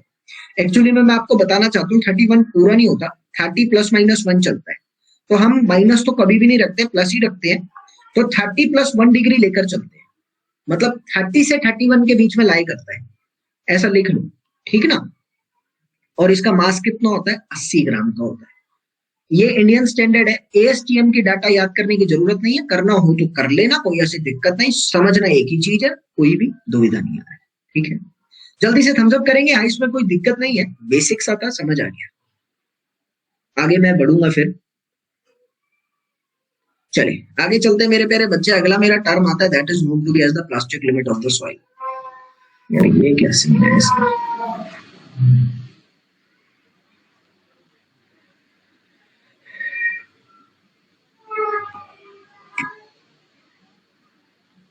हाँ जी, प्लास्टिक लिमिट के बारे में हम लोगों ने देख लिया बेसिकली क्या होता है। प्लास्टिक लिमिट हम लोगों को पता है किस किस के बीच में सिनेरियो शो करता है, that is the semi solid state and plastic state. और मैंने आटा मेकिंग की प्रोसेस से आप लोगों को ये समझाने का पूरा कोशिश करा था, उम्मीद आपको समझ आया होगा।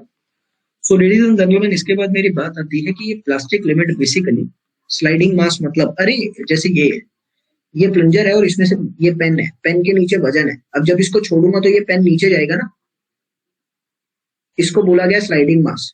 बेसिकली वो कोन का वजन है, कितने वजन से वो उस पर पड़ रहा है, ठीक है, गेटिंग।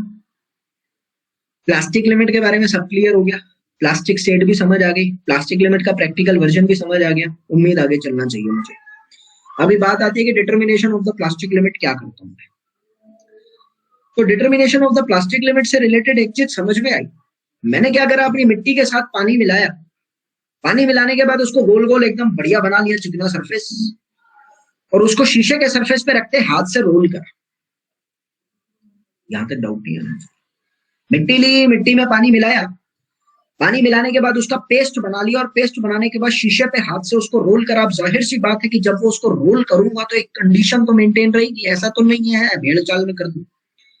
रोल इस हिसाब से करना कि उसकी चारों तरफ का जो डायमीटर रहेगा वो सेम रहेगा, यानी यूनिफॉर्म लेंथ रहेगी। जैसे मेरा मार्कर है, आप यहां से देखो चाहे यहां से देखो, बिल्कुल यूनिफॉर्म चल रहा है, आपको आगे पीछे सेम डायामीटर देखने को मिल रहा है।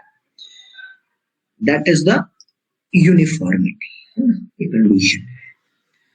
तो लेडीज एंड जेंटलमैन, आप इसको रोल करते जा रहे हैं, रोल करते जा रहे हैं, और एक आपके पास ऐसी कंडीशन आएगी कि रोल करने पर आपका ये 3 mm का थ्रेड बनेगा। मतलब ये 3 mm डायामीटर का ये थ्रेड बनेगा, इसका डायामीटर 3 mm होगा। आपके पास एक सुई होती है, उसका 3 mm डायामीटर होता है, तो उसको रख के, ये सुई है, इसको रख के मिट्टी के साथ में, तो आप चेक करते हैं, हाँ इतना मोटा आ रहा है, यानी 3 mm का बन गया।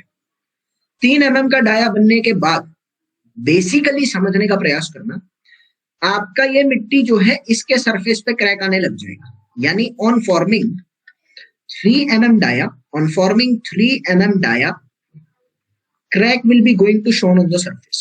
Cracks will develop on the surface. 3 mm के डाया के करस्पॉन्डिंग आपके उसके सरफेस पे क्रैक डेवलप हो रहे हैं, तो ट्रस्ट में उस पर्टिकुलर मिट्टी में प्रेजेंट वाटर कंटेंट को प्लास्टिक लिमिट का नाम दिया जाता है। समझ आ गया?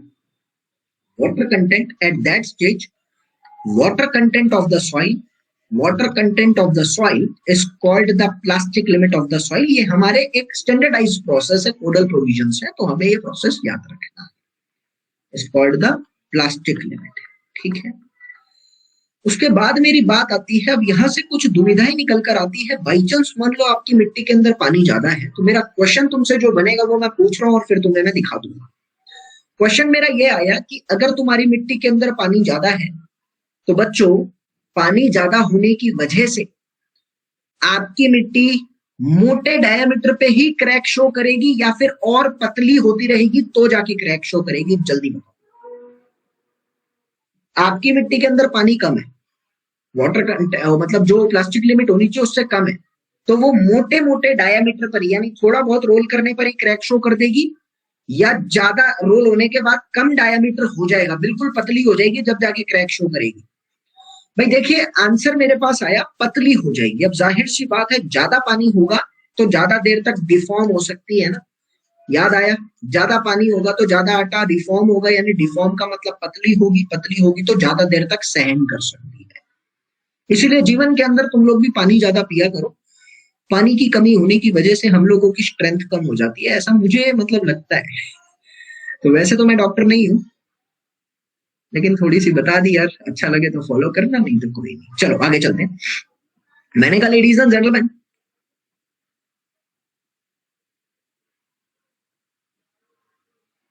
यार रम्या आप ज्यादा गलत बोल गए। ज्यादा डाया पे जल्दी क्रैक कब होगा? आप एक अंदाजा लगाइए, जब मिट्टी के अंदर पानी कम होगा। जब मिट्टी के अंदर पानी कम होगा, मैंने कम बोला था कि ज्यादा बोला था? अब मिट्टी के अंदर पानी कम होगा, क्वेश्चन क्या बोला था मुझे तो वही नहीं याद रहा। चलो मैं क्वेश्चन बोल देता हूँ, समझ आ जाएगा। मिट्टी के अंदर पानी कम है, सूखी सूखी है, सूखी को अगर मैं रोल करता हूं तो थोड़ी देर में क्रैक डेवलप कर देता है, यानी मोटे डायामीटर पे सूखा मिट्टी क्रैक डेवलप करता है। तो इसी चीज को मतलब मैंने क्वेश्चन क्या पूछा था, तुम लोग इसको समझना यार, मैं क्वेश्चन ही भूल गया सही बताऊं तो। टॉपिक समझ आ गया ना? बस अभी मैं तुम्हें दिखाना चाहता हूँ इससे रिलेटेड कुछ। भाई प्लास्टिक लिमिट की डिटर्मिनेशन कैसे करी जाती है, नोट्स में प्रेजेंट है, उसी को लिखवा रहा हूँ। 80 से 30 ग्राम ओवन ड्राई सॉइल ली जाती है, वाटर ऐड करा जाता है और उसका पेस्ट बना लिया जाता है सिलेंड्रिकल बोल में, वो रब करा जाता है, दिखा जाता है। अगर आपके क्रम्बलिंग के टाइम पे, क्रम्बलिंग बोला जाता है जब क्रैक डेवलप होते हैं या फिर वो चूरा चूरा होने की कगार पर आ जाती है, अगर डायामीटर 3 mm से बड़ा आता है तो उसमें पानी ऐड करिए क्योंकि सूखा है वो। अगर डायामीटर 3 mm से कम हो रहा है तो जाके वो क्रम्बल हो रहा है, यानी पानी निकालो, पानी ज्यादा है। अगर 3 mm पे ही हो रहा है तो ट्रस्ट मी वो प्लास्टिक लिमिट कहलाती है। समझ आ गया ना बच्चे? जल्दी से यस करेंगे 2 बच्चे तो मैं आगे बढ़ जाऊंगा यहां से। चलिए अभी मेरी बात आती है, मैंने तुम्हें ये चीज समझाने का प्रयास करा कि बेसिकली प्लास्टिक लिमिट क्या होता है और वो हमने निकाल लिया। तो सारी चीजें पढ़ेंगे, सब्र तो करिए जनाब। इसके बाद मेरी तरफ आता है तीसरा limit, that is known to be as the shrinkage limit. Now what is the shrinkage limit? अरे यार सब कुछ लिखवा चुका हूँ श्रिंकेज के बारे में, आप लोगों को सब कुछ लिखवा चुका हूँ ना श्रिंकेज के बारे में। लिखवाया कि नहीं लिखवाया? हाँ ये लिखवा दिया, ठीक है। अब मेरी बात आती है मेरे प्यारे बच्चे कि श्रिंकेज लिमिट को हमें पढ़ना है कि हम लोग श्रिंकेज लिमिट निकालते किस बेस पे। Determination of the shrinkage limit पढ़ते हैं, उससे पहले ये छोटी सी एक बात आई हुई है, इसको भी जरा दिखा देता हूं। पानी कम के लिए क्या करेंगे प्लास्टिक लिमिट में कम? मैं समझा नहीं मीनाक्षी, आप पूछना क्या चाहते हैं? पानी कम करने के लिए क्या करेंगे प्लास्टिक लिमिट में कम? अगर आप पानी कम करोगे तो प्लास्टिक लिमिट कम हो जाएगी ना। प्लास्टिक लिमिट खुद में पानी तो है, प्लास्टिक लिमिट वाटर कंटेंट को ही तो प्लास्टिक लिमिट कहते हैं। क्वेश्चन नहीं समझा मैं सर। सेकंड ऑप्शन, एक मिनट देख लेते हैं, एक मिनट देखते हैं।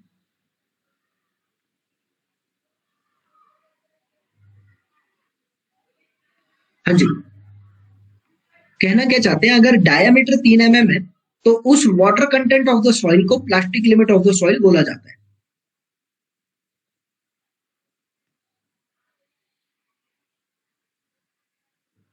थर्ड पॉइंट में लिखा कि डायामीटर अगर 3 mm से कम है, कहने का मतलब कि वो और ज्यादा पतली हो रही है तब जाके उसमें क्रैक डेवलप हो रहा है, यानी पानी ज्यादा था जब भी तो पतली हो रही है, तो हमें उसको पानी कम करना पड़ेगा। तो तुम्हारा क्वेश्चन क्या है यहां से, रिमूव कैसे करेंगे वाटर? हम रिमूव नहीं करते उसमें से, नया पेस्ट बनाते हैं। हम उसमें से रिमूव नहीं करते, नया पेस्ट बना देते हैं। नए पेस्ट बनाने में पानी कम डाल दो, वैसे रिमूव करना है तो उसको उबाल दो, मतलब गर्म कर दो तो पानी उड़ जाएगा, या थोड़ी देर के लिए छोड़ दो तो भी पानी इवेपोरेट हो जाएगा, लेकिन वो एक्यूरेसी नहीं मिल पाती, इसलिए हम नया बना देते हैं। ठीक है ना, चलिए आगे चलते हैं। तो अभी मेरी बात आती है यहां से, अगला मेरा आ रहा था determination of the shrinkage limit, but उससे पहले ये कुछ आ रहा था लिखा हुआ, पता नहीं क्या है, ये तो मैं बता चुका हूं। अच्छा जल्दी से बताओ, ये दिख रहा है ना तुमको, समझ आ रहा है ये क्या दिख रहा है? फिर मैं बोलूंगा नहीं, यस आएगा 2 बच्चों की तरफ से, आगे निकलेंगे। चलो आगे चलते हैं। श्रिंकेज लिमिट निकालना बहुत मुश्किल प्रोसेस है, थोड़ा समझते हुए चलते हैं। सबसे पहले मेरी बात आती है, मैं प्रोसेस समझा दूं उसके बाद इसके बारे में लिखवाऊंगा तो अच्छा रहेगा। ठीक है, सबसे पहले मैंने क्या करा, मिट्टी ली, उस मिट्टी का पेस्ट तो बनाना ही है मुझे, क्योंकि मिनिमम वाटर कंटेंट तो मुझे रखना ही है। सबसे पहले मैंने क्या करा, एक डिश लिया, डिश बोले तो कोई कटोरी ली, उस कटोरी का वजन कर लिया, that is known to be as the W dish, कोई दिक्कत नहीं है। मैंने कहा लेडीज एंड जेंटलमैन, इस पर्टिकुलर डिश को मैंने क्या करा है, अभी अपनी उस पर्टिकुलर डिश को एक मिट्टी के पेस्ट से भर दूंगा। उस मिट्टी के पेस्ट से भरने के बाद जो भी मेरी मिट्टी का वजन आ रहा है, जो भी मिट्टी का वजन आ रहा है मेरा, उस मिट्टी के वजन का पेस्ट के साथ जो वजन आ रहा है दैट इज द W1 वजन, और जो उस मिट्टी की वॉल्यूम आ रही है वो वॉल्यूम ऑफ द डिश के बराबर होगी। मैंने क्या करा, यहाँ पे लिख देता हूं, मैंने कहा डब्ल्यू डिश आपको पता लग गया क्या है, और W1 यहाँ पर मैंने लिखा wait of the soil, wait of the soil plus water initially. शब्द पर गौर देंगे, बहुत लंबा प्रोसेस नहीं बताऊंगा, छोटे से तरीके से समझाने का प्रयास करो। इनिशियली, लेडीज एंड जेंटलमैन आपको पता है अब आप क्या कर रहे हैं, इस पर्टिकुलर इनिशियल स्टेज पे जो आपकी मिट्टी के अंदर पानी था, मुझे थोड़ी पता था कि वो श्रिंकेज लिमिट है, मैंने तो आर्बिटरी एक पूरा का पूरा सस्पेंशन क्रिएट कर दिया था वहां पर। तो मैंने कहा लेडीज एंड जेंटलमैन, जब पेस्ट बनाया तो उसमें वाटर कंटेंट कुछ ज्यादा हो सकता है, मैंने उसमें उसको उबाला, ओवन ड्राई करा, 24 घंटे के लिए जनरली 110 डिग्री सेल्सियस पे करते हैं ड्राई बनाने के लिए। मैंने क्या किया, उसमें उसको सुखा दिया, सुखाने पर उसकी पर्टिकुलर वॉल्यूम कम हो गई, पानी लॉस हो गया थोड़ा सा, और बाद में वो श्रिंकेज लिमिट पर आ गया। शुरू में उसकी वॉल्यूम V1 थी, that is equal to V dish, बाद में उसकी वॉल्यूम ड्राई होने के बाद, मतलब श्रिंकेज लिमिट पे जब वो पहुंच गया तो टोटल वॉल्यूम आ रही है V2। फर्दर तीसरे केस में मैंने इसको पूरा ड्राई कर दिया, तीसरे केस में मैंने इसको पूरा ड्राई कर दिया, शब्दों पर गौर देंगे, काम की बात लाया तुम्हारे लिए। तीसरे केस में मैंने इसको पूरा ड्राई कर दिया, जब मैंने इसको पूरा ड्राई करा मेरे प्यारे बच्चे, तो इसके अंदर पानी कितना हो गया, वेट ऑफ द वाटर 0 हो गया। अभी पूरी वजन जो आ रहा है वो सिर्फ और सिर्फ वेट ऑफ द सॉलिड रहेगा, जो कि तीनों में बराबर। W of the dry soil जो है वो वेट ऑफ द सॉलिड के बराबर रहेगा। Volume of the shrinkage limit और volume of the dry soil, क्या इस स्टेटमेंट के लिए मैं ऐसा लिख सकता हूं जनरली मेरे प्यारे बच्चे? Volume of the dry soil और volume of the shrinkage limit बिल्कुल बराबर है। यस आना चाहिए दो बच्चों का जल्दी से। भाई श्रिंकेज लिमिट से कम पे कभी भी वॉल्यूम घटती नहीं है, तो वॉल्यूम तो सेम रहेगी। ये दो चीजें समझ में आ रही है। क्वेश्चन मेरे पास क्या है, मुझे निकालना क्या है? मुझे जनरली निकालना है water content eight the shrinkage limit. मेरे को निकालना क्या है? मेरे को निकालना है V2 वॉल्यूम के करस्पॉन्डिंग वाटर कंटेंट निकालना है। बहुत बहुत बहुत मुश्किल पड़ता है, समझने का प्रयास करना बच्चे।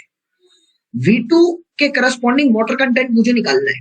मैंने कहा इस पूरे प्रोसेस में V2 के करस्पॉन्डिंग वाटर कंटेंट निकालने के लिए मुझे वाटर कंटेंट का फॉर्मूला पता है, mass of the water upon mass of the dry soil.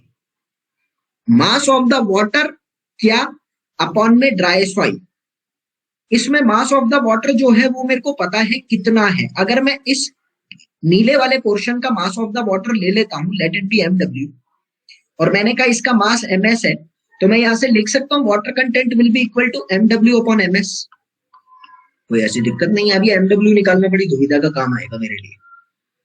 सबसे पहले तो लेडीज एंड जेंटलमैन मुझे यही नहीं पता कि मेरी इसकी वॉल्यूम कितनी है। मैं इसको थोड़ा सा मुश्किल तरीके से करने का प्रयास करूंगा क्योंकि मुझे कुछ नहीं पता। यहाँ पर मुझे एक चीज निकालनी है। सबसे पहले मैं क्या कर रहा हूं, यहाँ पर मैंने एक पूरा का पूरा वही डिश लिया जिस डिश को मैंने पहले लिया था, और उस डिश के अंदर मैंने मरकरी डाल दिया। उस मरकरी को मैंने पूरा का पूरा एक volume of the mercury volume of the dish के बराबर आ गया था, वो तो कोई दिक्कत नहीं। उसी मरकरी के अंदर volume of the dry sample मुझे लेना है। Volume of the dry sample निकालने के लिए मैंने अपना टोटल उस जो भी क्ले सैंपल था उसको डिश के अंदर डाला, तो जाहिर सी बात है पास में कुछ मरकरी डिस्प्लेस होगा, पास में कुछ मरकरी डिस्प्लेस होगा। मैंने कहा लेडीज एंड जेंटलमैन उस डिस्प्लेस्ड मरकरी की जो भी मेरे पास वॉल्यूम आ रही है मैं वो कैसे निकालूंगा? अरे बहुत आसान है। Specific gravity of the mercury आप सभी को पता है 13.6 होती है, बताया था ना? नहीं पता तो फ्लूइड मैकेनिक्स में बताया था, याद रखेंगे। ठीक है बच्चे। Wait of the displaced mercury आप लोगों ने निकाल दिया, wait of the displaced mercury आप लोगों ने निकाल दिया, तो तुम कह सकते हो कि volume of the mercury displaced, ये कौन सी मरकरी है? ये है तुम्हारी डिस्प्लेस्ड मरकरी। वो मेरा कब आएगा? Volume of the wait of the mercury upon specific gravity of the mercury, और यही डिस्प्लेस्ड मरकरी शब्द पर यही डिस्प्लेस्ड मरकरी मैं कह सकता हूं, यही डिस्प्लेस्ड मरकरी मेरा volume of the soil sample के बराबर आ रहा है, इसी सॉइल सैंपल के बराबर आ रहा है। अब आगे चलते हैं। Initial water content, initial water का जो वजन था वो कितना था बच्चे? मैंने कहा अगर मैं पूरे वजन ऑफ द सॉइल में से, जो कि मेरा इनिशियल सॉइल जो आ रहा था सॉइल प्लस वाटर का, उसमें से अगर मैं W ड्राई माइनस करता हूं या W of the solid minus करता हूं, तो मेरे पास weight of the water initial stage वाला आ जाएगा। जल्दी से साथ के साथ प्लीज एक भी स्टेप अगर छूट गया तो कुछ नहीं समझ आएगा, बड़ा मुश्किल है। मैंने कहा ये स्टेट आ गया। दूसरे स्टेट में मैंने क्या करा कि जो लॉस मेरे पास हो रहा है, मतलब W V1 से V2 तक आने में, इस पर्टिकुलर प्रोसेस में जो मेरा पानी का लॉस हो रहा है, वो पानी का लॉस मेरे को निकालना है। तो मैं उसके लिए क्या कर सकता हूं? मुझे नहीं पता था। बेसिकली लेडीज एंड जेंटलमैन मैंने क्या करा, इस वॉल्यूम में से दूसरी वॉल्यूम माइनस करी, V1 में से V2 अगर मैं माइनस करता हूं तो मुझे क्या निकलने को मिलेगा? यहाँ पर V1 में से V2 माइनस करूंगा तो बेसिकली ये सिर्फ और सिर्फ मुझे loss of the volume of water बता रहा है। दोबारा से शांतिपूर्वक सोचिए। V1 में से जब V2 माइनस करा तो सिर्फ पानी ही उड़ रहा था, तो ये वॉल्यूम ऑफ द वाटर जो लॉस हो रही है उसी का वॉल्यूम बता रहे हैं ना, ये वो बता दिया। अगर वॉल्यूम को unit weight of the water से माइनस करता हूं तो ये क्या बन रहा है? Loss of the water weight, loss of the water weight. जो भी पानी के वजन का लॉस हो रहा है, wait of the lost water है, वो मेरे पास ये आ रहा है। अब समझना मेजर मुद्दे की बात। मैंने कहा जो तुम्हारे पास शुरू में पानी था, जो तुम्हारे पास शुरू में पानी था, उसमें से अगर तुम लॉस्ट वाटर को माइनस कर देते हो तो ये क्या बचेगा? मैं लिख सकता हूं वाटर एट श्रिंकेज लिमिट बचेगा, वाटर एट श्रिंकेज लिमिट बचेगा। श्रिंकेज लिमिट में जो पानी आपका प्रेजेंट है ये वही वाला पानी बच रहा है। भाई देखो ना, शुरू के पानी का वजन आ रहा था WW1, लॉस हुए वाले को मैंने WL कह दिया, बचा क्या मेरे पास, water at the shrinkage limit. Are you getting my point? बराबर। उस इक्वेशन को मैंने ये लिख दिया, ठीक है बच्चे। ऊपर वाली इक्वेशन को मैंने लिखा और अब इसको जरा सा सॉल्व करूंगा मैं। मैंने यहां पर लिखा W1 माइनस में WD, ड्राई को D लिख रहा हूं, माइनस में V1 माइनस V2 इंटू में गामा W। मुझे पता है this is the water at the shrinkage limit, this is the water at the shrinkage limit. इसको डिफाइन कर देता हूं, वाटर एट श्रिंकेज लिमिट।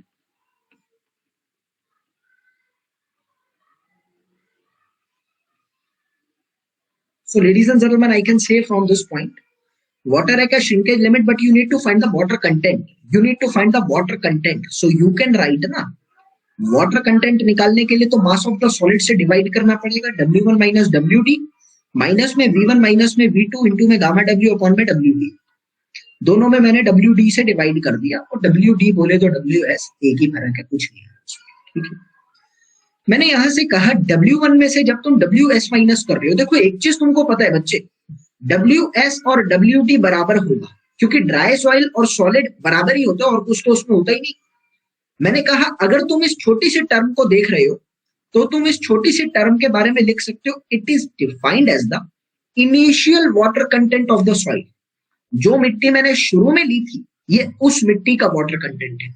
अगर मैं इस सॉइल का वाटर कंटेंट निकालना चाहता हूं तो मैं लिख सकता हूं ना, वेट ऑफ द वाटर जो मेरे पास पहले आ रहा था दैट इज W1, टोटल वजन में से सॉलिड का वजन माइनस कर दिया और सॉलिड का वजन से डिवाइड कर दिया, तो ये इसका वाटर कंटेंट आ रहा है, late it be the W, छोटा W1 लिख देता, बराबर आ रही है। मैं इस छोटी सी टर्म को लिख सकता हूं that will be equal to छोटा W1 माइनस में V1 माइनस V2। अभी V2 क्या है बच्चे, V2 है फाइनल श्रिंकेज लिमिट वाली वॉल्यूम। मैंने इसको लिखना है V2 और VD बराबर थे। भाई V2 और VD बराबर थे, आपको ये चीज पहले ही पता लग चुका है। मैंने इसको ऐसा लिख दिया V2 माइनस में VD अपॉन में WS इंटू में गामा W। ये आप लोगों का एक श्रिंकेज लिमिट का फॉर्मूला बन गया। इस पे जेई में आज तक क्वेश्चन नहीं आया, बट क्या पता आज यार। Are you getting my point, ladies and gentlemen? Have a concentration and please do thumbs up to me if you are going to get it.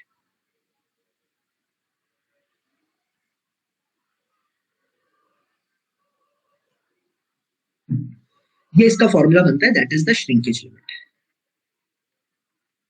W1 WD total weight of the soil है, मैं लिख देता हूं एक बार shrinkage limit. अभी यहां से चीजें क्या क्या निकल कर आई उनको लिख देता हूं, अच्छा रहेगा। मैंने कहा सबसे पहले मेरे पास आया W1 क्या है, छोटा W1, that is the water content of the initial soil, water content of initial soil, initial soil का वाटर कंटेंट है ये। दूसरा आपके पास आ रहा है V1 volume of the initial soil. तीसरा आपके पास आ रहा है यहां पर VD volume of the dry soil. चौथा आपके पास आ रहा है यहां पर WS, ये बड़ा WS है, कंफ्यूज मत होना बस। WS wait of the dry soil, weight of solid कह लो ड्राई सॉइल कह लो, एक ही बात। अब तो मेरे ख्याल में कुछ भी नहीं रहा। Are you getting Ananya? Please say yes to me.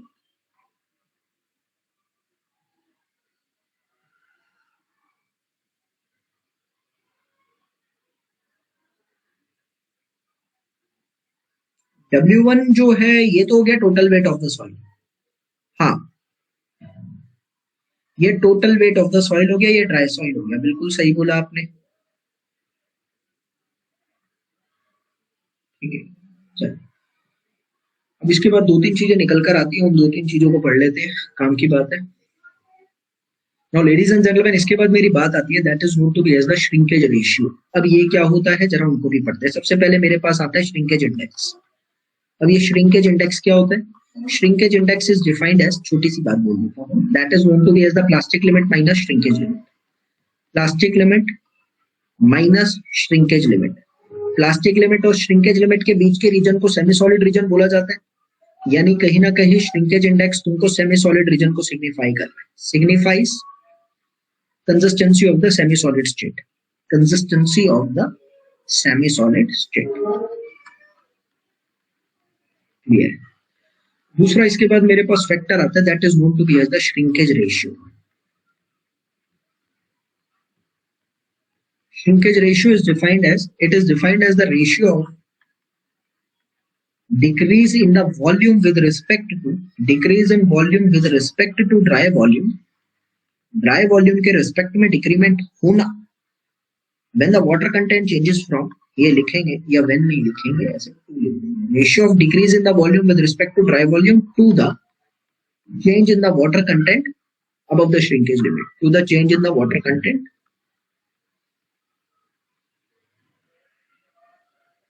above shrinkage limit। समझते हैं क्या मतलब है?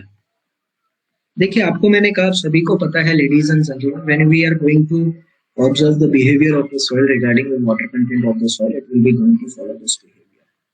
यहाँ से कुछ इस तरीके का आप लोगों को कर्व देखने को मिलता है। ठीक है, मैंने कहा आपने दो लाइन कंसीडर कर ली। एक लाइन आपने कंसीडर करी ये वाली, एक वॉल्यूम आई ये, एक वॉल्यूम।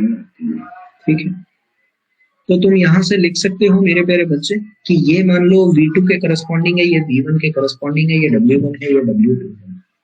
मैंने यहां से कहा कि तुम्हें बोला जा रहा है ये पर्टिकुलर वॉल्यूम जो रहेगी वो VD रहेगी और इसको कहता हूँ श्रिंकेज लिमिट। ठीक है, ladies and gentleman, I am saying that कि श्रिंकेज रेशियो को जनरली R से डिनोट करते हैं। फॉर्मूले में क्या बोला? Change in the volume with respect to dry volume.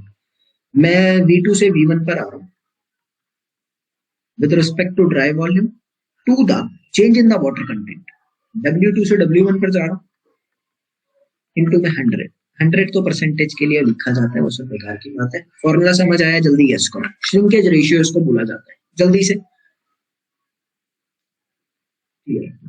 No ladies and gentleman, अभी मैं तुमको एक और बात यहाँ से बोलता हूँ। सपोज मैंने कहा कि अगर तुम्हारा ये जो W1 है, अगर ये श्रिंकेज लिमिट के बराबर हो जाए, by chance W1 shrinkage limit के बराबर हो जाए, हम करंटली श्रिंकेज लिमिट के बराबर ही देखते हैं क्योंकि एनालाइज करने में आसान रहता है, तो मैं लिख सकता हूँ कि मेरा V1 करस्पॉन्डिंग टू VD हो जाएगा। भाई अगर ये यहाँ चले जाए तो ये भी तो नीचे आ जाएगा। मैंने ऊपर वाले फॉर्मूले में लिख दिया। मैंने यहाँ से लिखा R1 is equal to V1 minus VD upon में V2 माइनस VD अपॉन में VD अपॉन में W1 माइनस में WS इंटू में 100। ये 100 को नहीं लिख रहा मैं, ये सब बेकार की बातें हैं। मैं यहाँ से इसको तोड़ सकता हूँ। R1 is equal to W minus WS is equals to V2 minus में VD अपॉन में VD। इस इक्वेशन को मैंने कहा let it be the equation number 1। Have a concentration. I am saying that ladies and gentleman, यहाँ से आप छोटी सी बात लिख सकते हैं, और एक फॉर्मूला मैंने पीछे लिखवाया था अभी थोड़ी देर पहले। इस फॉर्मूले के हिसाब से मैं इस फॉर्मूले के हिसाब से भी ऐसा लिख सकता हूं अगर आप गौर फरमा रहे हैं।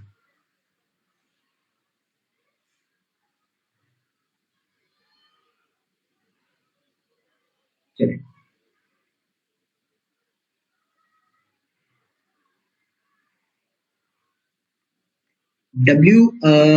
उस वाले फॉर्मूले को डायरेक्टली अगर मैं लिखना चाहता हूं तो मैं ऐसे लिख देता हूँ, W1 माइनस में WS is equals to V1 minus में V2 इंटू में WD इंटू में गामा W। ये एक इक्वेशन निकल कर आ रही थी पीछे वाले फॉर्मूले से। W1 माइनस में WS is equal to V1 minus में VD अपॉन में MD इंटू गामा W। अब यहाँ पर आप गौर फरमाना, मैंने V2 लिख दिया गलती से ना, मतलब बड़े वाली वॉल्यूम को यहाँ पर मैंने V1 ले रखा है, यहाँ मैंने V2 ले दिया, तो एक ही वॉल्यूम में रख देता हूँ। बड़े वाली वॉल्यूम है, एक ही मतलब है उसका, तो मैं यहाँ पे भी V1 ही रख देता हूँ ताकि कंफ्यूजन नहीं होगी मुझे किसी भी तरीके।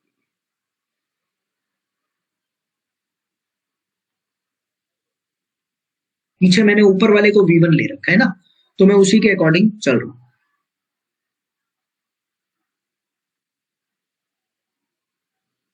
ठीक ना?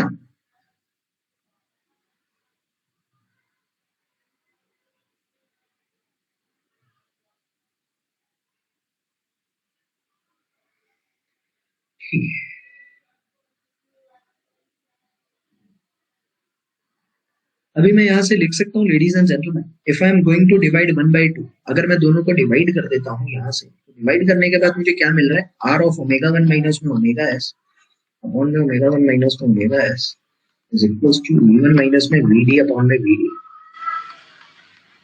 अपॉन में V1 माइनस में VD अपॉन में MD इंटू में गामा डब्ल्यू, यही निकल कर आ रहा है। ये पूरा ऊपर नीचे काट दिया, मेरे पास क्या बच रहा है, R will be equal to, छोटा सा फॉर्मूला बनकर आ रहा है। तो इस फॉर्मूले को ऐसा लिख सकता हूँ, MD अपॉन में VD इंटू में गामा डब्ल्यू। भाई इसको रिजॉल्व कर लेंगे तो यही आएगा, और mass upon volume of the dry soil will be equal to gamma D upon gamma W. तो ये फॉर्मूला निकल कर आता है कि श्रिंकेज रेशियो को आप लोग श्रिंकेज लिमिट के corresponding gamma D by gamma W के बराबर लिख सकते हैं। मैं वन लाइनर में भी शो कर दूंगा, बट ये प्रूफ आप लोगों का हो गया। यस करेंगे 2 बच्चे ताकि आगे बढ़ा जाए।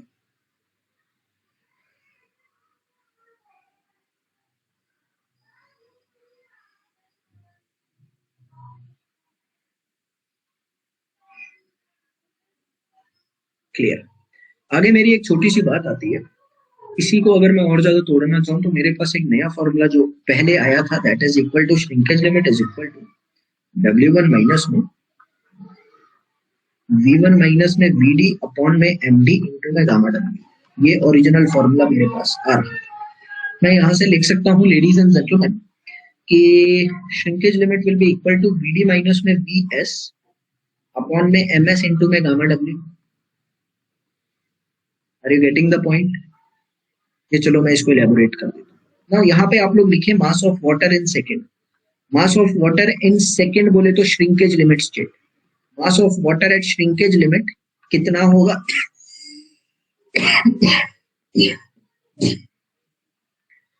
जो भी ड्राई सॉइल थी उसमें से अगर मैं अपनी टोटल सॉलिड की वॉल्यूम को माइनस कर देता हूँ और गामा डब्ल्यू से मल्टीप्लाई कर देता हूँ, V2 वाली की बात कर रहा हूँ मैं अभी।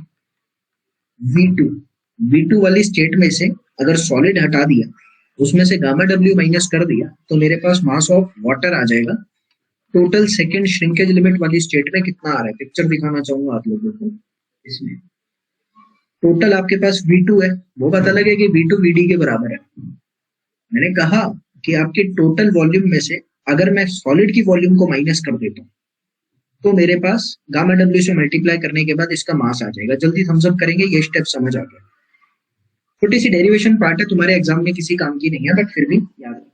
ठीक है बच्चे?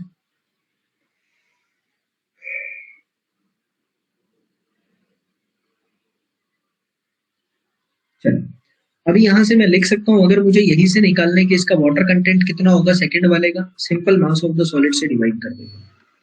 V2 माइनस में VS इंटू में गामा डब्ल्यू अपॉन में MS कह लो WS कह लो, कोई फर्क नहीं आने वाला। थोड़ा खोल देता हूँ। खोलने के बाद मैं यहाँ पर लिख सकता हूँ मेरे प्यारे बच्चे, V2 इंटू में गामा डब्ल्यू अपॉन में MS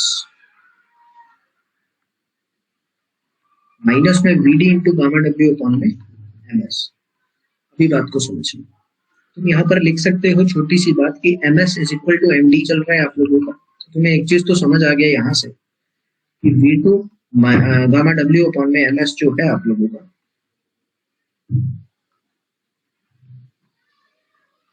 माइनस में VD गामा डब्ल्यू अपॉन में MS। इस MS की जगह मैं MD लिख सकता हूँ, और मैं यहाँ से लिख सकता हूँ कि this will be equal to what, this will be equal to gamma डब्ल्यू by gamma D। V2 gamma डब्ल्यू बाय MS माइनस में गामा डब्ल्यू बाय गामा D किसके बराबर आ रहा है मेरा, that is equal to water content of the shrinkage limit के बराबर आ रहा है। ये मुझे पता है 1 अपॉन स्पेसिफिक ग्रेविटी के बराबर होता है, और ये मुझे पता है श्रिंकेज रेशियो का ऑपोजिट है, ऑलरेडी बता चुका हूँ। तो मैं यहाँ से लिख सकता हूँ ladies and gentleman, that will be equal to what, that will be equal to shrinkage limit will be equal to 1 by R minus 1 by G। ये फॉर्मूला आप लोगों का निकल कर आ रहा है। जल्दी से थम्स अप करेंगे, हाँ समझ आ गया। उसके बाद अभी और भी चीजें बहुत बढ़ानी है, चैप्टर बनना तो no need to go with the derivation. अगर आपका मन करता है तो आप जा सकते हैं डेरिवेशन के साथ, और प्रॉब्लम आती है तो पूछ भी सकते हैं दोबारा से। लेकिन जेई के लिए या PSU या किसी भी एई एग्जाम के लिए derivation is not so important, only you need to go with the formula. ठीक है, चलो अभी इसके बाद मेरी बात आती है कि कुछ इंडेक्सेस हमारे बनकर आए, जैसे कि मैंने थोड़ी देर पहले बताया श्रिंकेज इंडेक्स के बारे में। ऐसे ही कुछ अलग अलग इंडेक्स मेरे पास बनकर आते हैं। तो सबसे पहला मेरे पास इंडेक्स आता है, that is known to be as the plasticity index. फॉर्मूले से समझकर चलेंगे। प्लास्टिसिटी इंडेक्स क्या है? It is defined as the difference between the plastic limit and liquid limit. मैं कह सकता हूं प्लास्टिक और लिक्विड लिमिट के बीच में कहीं ना कहीं प्लास्टिक स्टेट की बातें चलती है। यानी प्लास्टिसिटी इंडेक्स आप लोगों को प्लास्टिक स्टेट को सिग्निफाई करता है, प्लास्टिक स्टेट की कंसिस्टेंसी को सिग्निफाई करता है कि कितनी देर तक आपकी प्लास्टिक स्टेट रह सकती है। लिक्विड लिमिट और प्लास्टिक लिमिट के बीच का डिफरेंस जो है that is the plastic state, और वो प्लास्टिसिटी इंडेक्स कहलाता है। अब छोटी सी प्लास्टिक स्टेट की तरफ मेरी बात आती है कि अगर मेरा प्लास्टिक स्टेट में लिक्विड लिमिट और प्लास्टिक लिमिट बराबर आ गई तो 0 आएगा प्लास्टिसिटी इंडेक्स, ऊपर फॉर्मूले से देख सकते हैं। मैंने यहां से कहा मेरे प्यारे बच्चे नॉन प्लास्टिक सॉइल वो कहलाएगी, सैंड उसका नाम बनता है। लिक्विड लिमिट अगर प्लास्टिक लिमिट से बड़ी आ गई तो आईपी पॉजिटिव आ जाएगा, और अगर लिक्विड लिमिट प्लास्टिक लिमिट से छोटी आ गई आईपी नेगेटिव आ गया, बट ये पॉसिबल नहीं है। आईपी की मिनिमम वैल्यू 0 हो सकती है, उससे कम नहीं हो सकती। ये छोटी सी चीज यहां पर लिखी है, plasticity index can not be less than 0, it's minimum value is 0। कभी नेगेटिव आएगा भी तो भी नहीं लेकर चलना, 0 से कम हो ही नहीं सकता, पॉसिबल ही नहीं है यार। एक बात तो समझ कर देखो आप ग्राफ में, क्या लिक्विड लिमिट कभी प्लास्टिक लिमिट से छोटी हो सकती है? प्लास्टिक लिमिट का मतलब था प्लास्टिक स्टेट में लाना, और कोई भी चीज अगर प्लास्टिक स्टेट में आ रही है तो भाई तुरंत लिक्विड में थोड़ी आ जाएगी, या तो वो डायरेक्टली लिक्विड में आएगी। अगर वो चीज प्लास्टिक में आ रही है तो थोड़ा पानी और डालना पड़ेगा जब जाके लिक्विड में आएगी, तो it is actually impractical case, possible ही नहीं है। So we need to go with this point that ये मिनिमम वैल्यू 0 हो सकती है, उससे कम नहीं, और 0 भी सही बताऊं तो नहीं हो सकती कभी भी। सैंड के केस में मान लो 0 हो जाती है, लेकिन वो एक्सेप्शनल स्पेशल केस आ जाती है, ठीक है।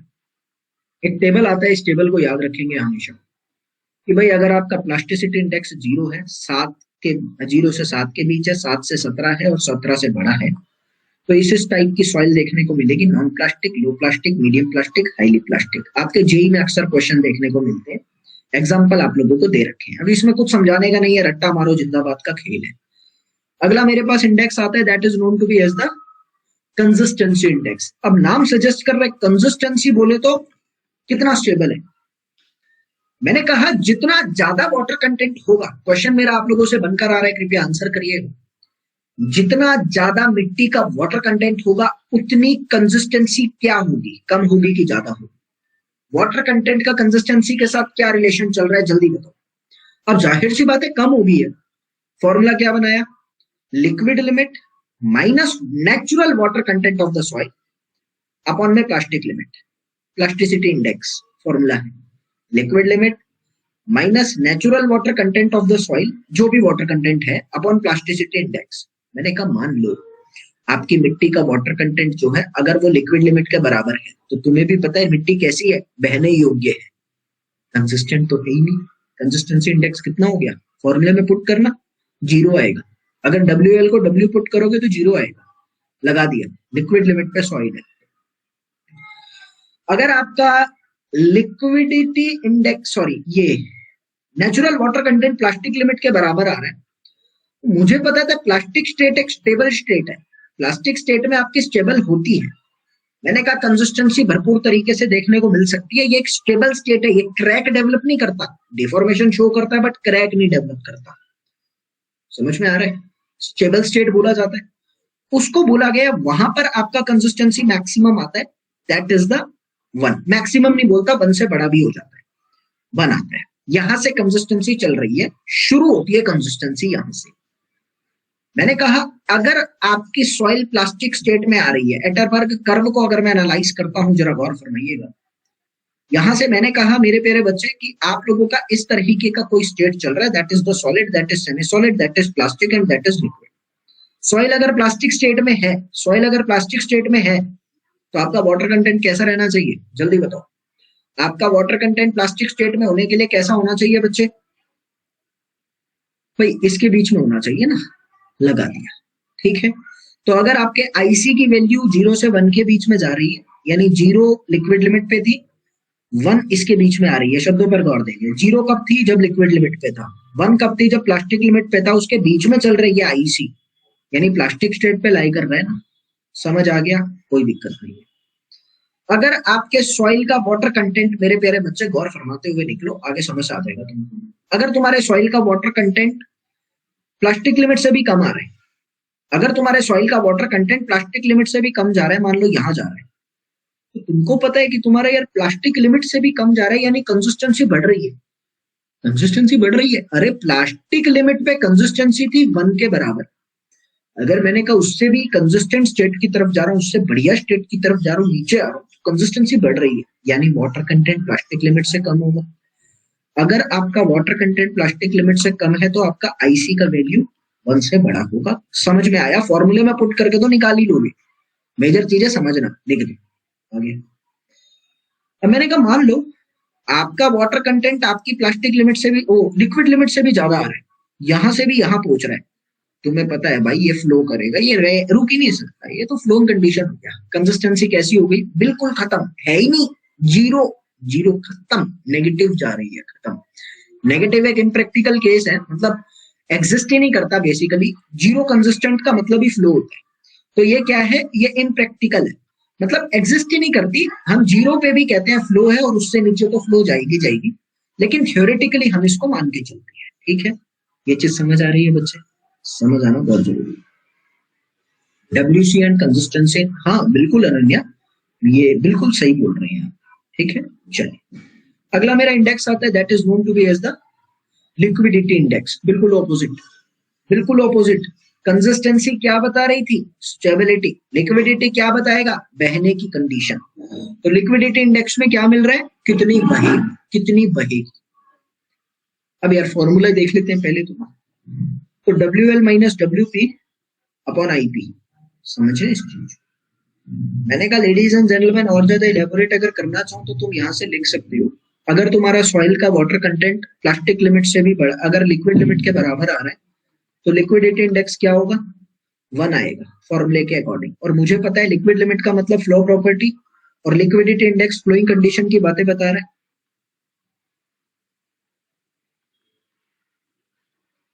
समझ में आ गया? अगर मेरा वाटर कंटेंट दूसरी कंडीशन पे, मैंने कहा मान लो मेरा वाटर कंटेंट जो है वो प्लास्टिक लिमिट के बराबर आता है। प्लास्टिक लिमिट में क्या मिट्टी बह सकती है? जल्दी आंसर करो। प्लास्टिक लिमिट में क्या मिट्टी बह सकती है? नहीं, तो वहां पे जीरो आ गया ना लिक्विडिटी, तो आप पुट करके देख लो जीरो आ रहा है। मैंने कहा मान लो, ये क्वेश्चन बन सकते हैं एग्जाम में। मैंने कहा मान लो लेडीज एंड जेंटलमैन, तीसरे केस में मैं तुमको कहता हूँ कि अगर तुम्हारी मिट्टी का वाटर कंटेंट प्लास्टिक लिमिट से भी कम आ रहा है, तो तुम मुझे ये बताओ IL की वैल्यू कितनी जाएगी? नेगेटिव जाएगी। IL की वैल्यू नेगेटिव जाएगी, ये भी मुझे कहीं ना कहीं कंसिस्टेंट स्टेट बता रहा है, नो फ्लोइंग कंडीशन बता रहा है। प्रैक्टिकली तो पॉसिबल नहीं है निकालना, लेकिन आज जीरो पे ही फ्लो आता है ना, वो जीरो पे स्टेबल आता है, तो ये इस तरीके से निकल कर आता है। उम्मीद समझ आ गया, क्लियर। आगे टेबल आती है बच्चे, आप लोग इस टेबल को याद रखेंगे। और एक छोटी सी बात आती है कि हमेशा आपके IC और IL की वैल्यू 1 के बराबर होती है। आप दोनों को प्लस करना, IC और IL को मेरी तरफ से आपको 1 मिलेगा। ठीक है बच्चे, टेबल देखो, और अगर समझ नहीं आ रही तो कुछ पूछो, बाकी तो रट्टा मारो जिंदाबाद का खेल है, थोड़ा सा पढ़ोगे याद हो जाएगा। अगर नहीं आ रही तो पूछो, और समझ आ गई तो भी यस करके आगे चलेंगे, थम्स अप कर देना।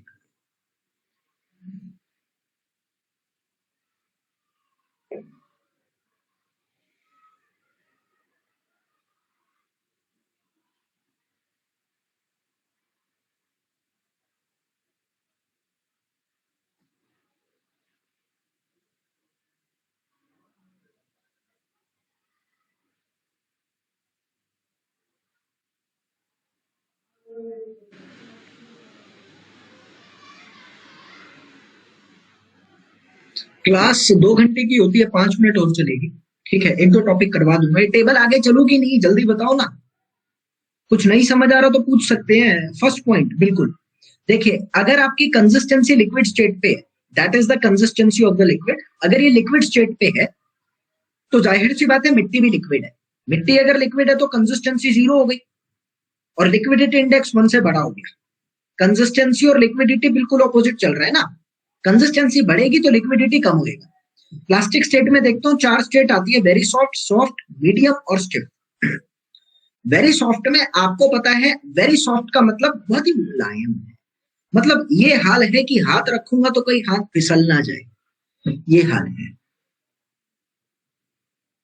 तो मैंने कहा वहां पे कंसिस्टेंसी नहीं होती है। अब तुम समझ सकते हो बेटा, जो ज्यादा लिपस्टिक लगाता है ना, जो ज्यादा लोशन के चक्कर में पड़ता है, कंसिस्टेंट थोड़ा कम ही रहता है। प्रकृति का सिद्धांत है। मैंने क्या बताया, देखो मिट्टी के अंदर भगवान ने ये चीज दे रखी है। तो तुम एक ऑफिसर बनना चाहते हो आर्मी में या इंडिया के लिए कुछ करना चाहते हो तो थोड़ा सा दूरी रहिए, ठीक ना। तो मैंने कहा देखिए मैंने कुछ नहीं बताया, आपको प्रकृति का सिद्धांत मिल रहा है यहाँ पर। तो मैंने कहा लेडीज एंड जेंटलमैन, आईसी एक हमारे स्टूडेंट वर्षा नाम की एक बच्ची है, पहले पढ़ा करती थी, उसने सॉइल मैकेनिक्स पढ़ रखी है आजकल, तो दूसरे कोर्स में आएगी। उसके स्टेटस अक्सर मैं देखता हूँ, मुझे खुद इंस्पिरेशन मिलती है। मतलब जो प्रकृति ने सिद्धांत यहाँ दिखाया है वो फॉलो करती है। मतलब ऐसा मुझे लगता है, मैंने उसको लाइव कभी देखा नहीं, लेकिन उसके स्टेटस से मुझे उसके नेचर के बारे में पता लगता है लाइव में। वो बहुत ही इंस्पिरेशनल स्टेटस हमेशा अपने मोबाइल में लगाती है। तो मैंने कहा कंसिस्टेंसी बिल्कुल कम है, लिक्विडिटी मैक्सिमम है। जैसे जैसे लिक्विडिटी कम हो रही है कंसिस्टेंसी बढ़ रही है। आगे की तरफ तुमको समझ आ रहा है, लर्न करेंगे जरूरी है।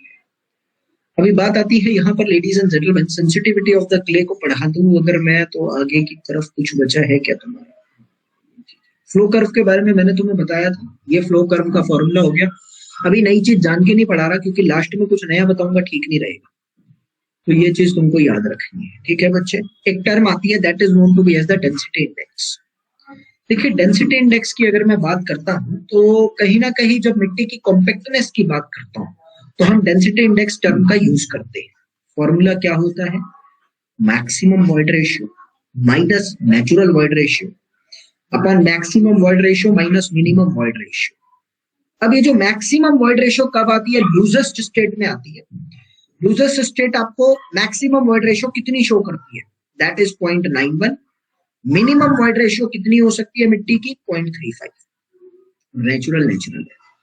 ये टर्म आप लोगों का कोहेशनलेस सॉइल के लिए यूज किया जाता है, और ये रिलेटिव कॉम्पैक्टनेस को डिफाइन करने के लिए फॉर्मूला काम आता है। क्वेश्चन अक्सर आए हैं, कल मैं आपको कराऊंगा भी, याद रखें, ठीक है बच्चों। इसी के साथ कुछ बातें आपको दे रखी है। जब आपका आईडी का वैल्यू 0 होगा, यानी आपका natural state maximum void ratio के बराबर होगा, फॉर्मूला में पुट कर लेना, और 100 होगा तो डेंस स्टेट में होगा। ओवरऑल वैल्यू इतनी, और सैंड पार्टिकल्स के लिए कितनी लाई करती है, लगभग 94% तक आईडी जा सकता है। एक और फॉर्मूला आता है आईडी का। इस फॉर्मूले को अगर मैं डिफाइन करूं तुम्हारे तक तो मैं कल इसके डेरिवेशन दूंगा, बट आज के लिए कहूंगा कि ये फॉर्मूला याद रखना, और अगर तुम दिमाग लगाना चाहते हो बच्चे तो आप जरूर इस फॉर्मूले की डेरिवेशन खुद से भी देखें। मैक्सिमम अगर वॉइड रेशियो है तो उसका यूनिट वेट बहुत कम होगा, क्योंकि वॉल्यूम बहुत ज्यादा होगी। तो minimum unit weight, natural unit weight, minimum unit weight, maximum unit weight 1/v चल रहा है, यानी E is inversely proportional to 1/gamma d होता है। कैसे आता है कल दिखाता हूं, ठीक है बच्चे।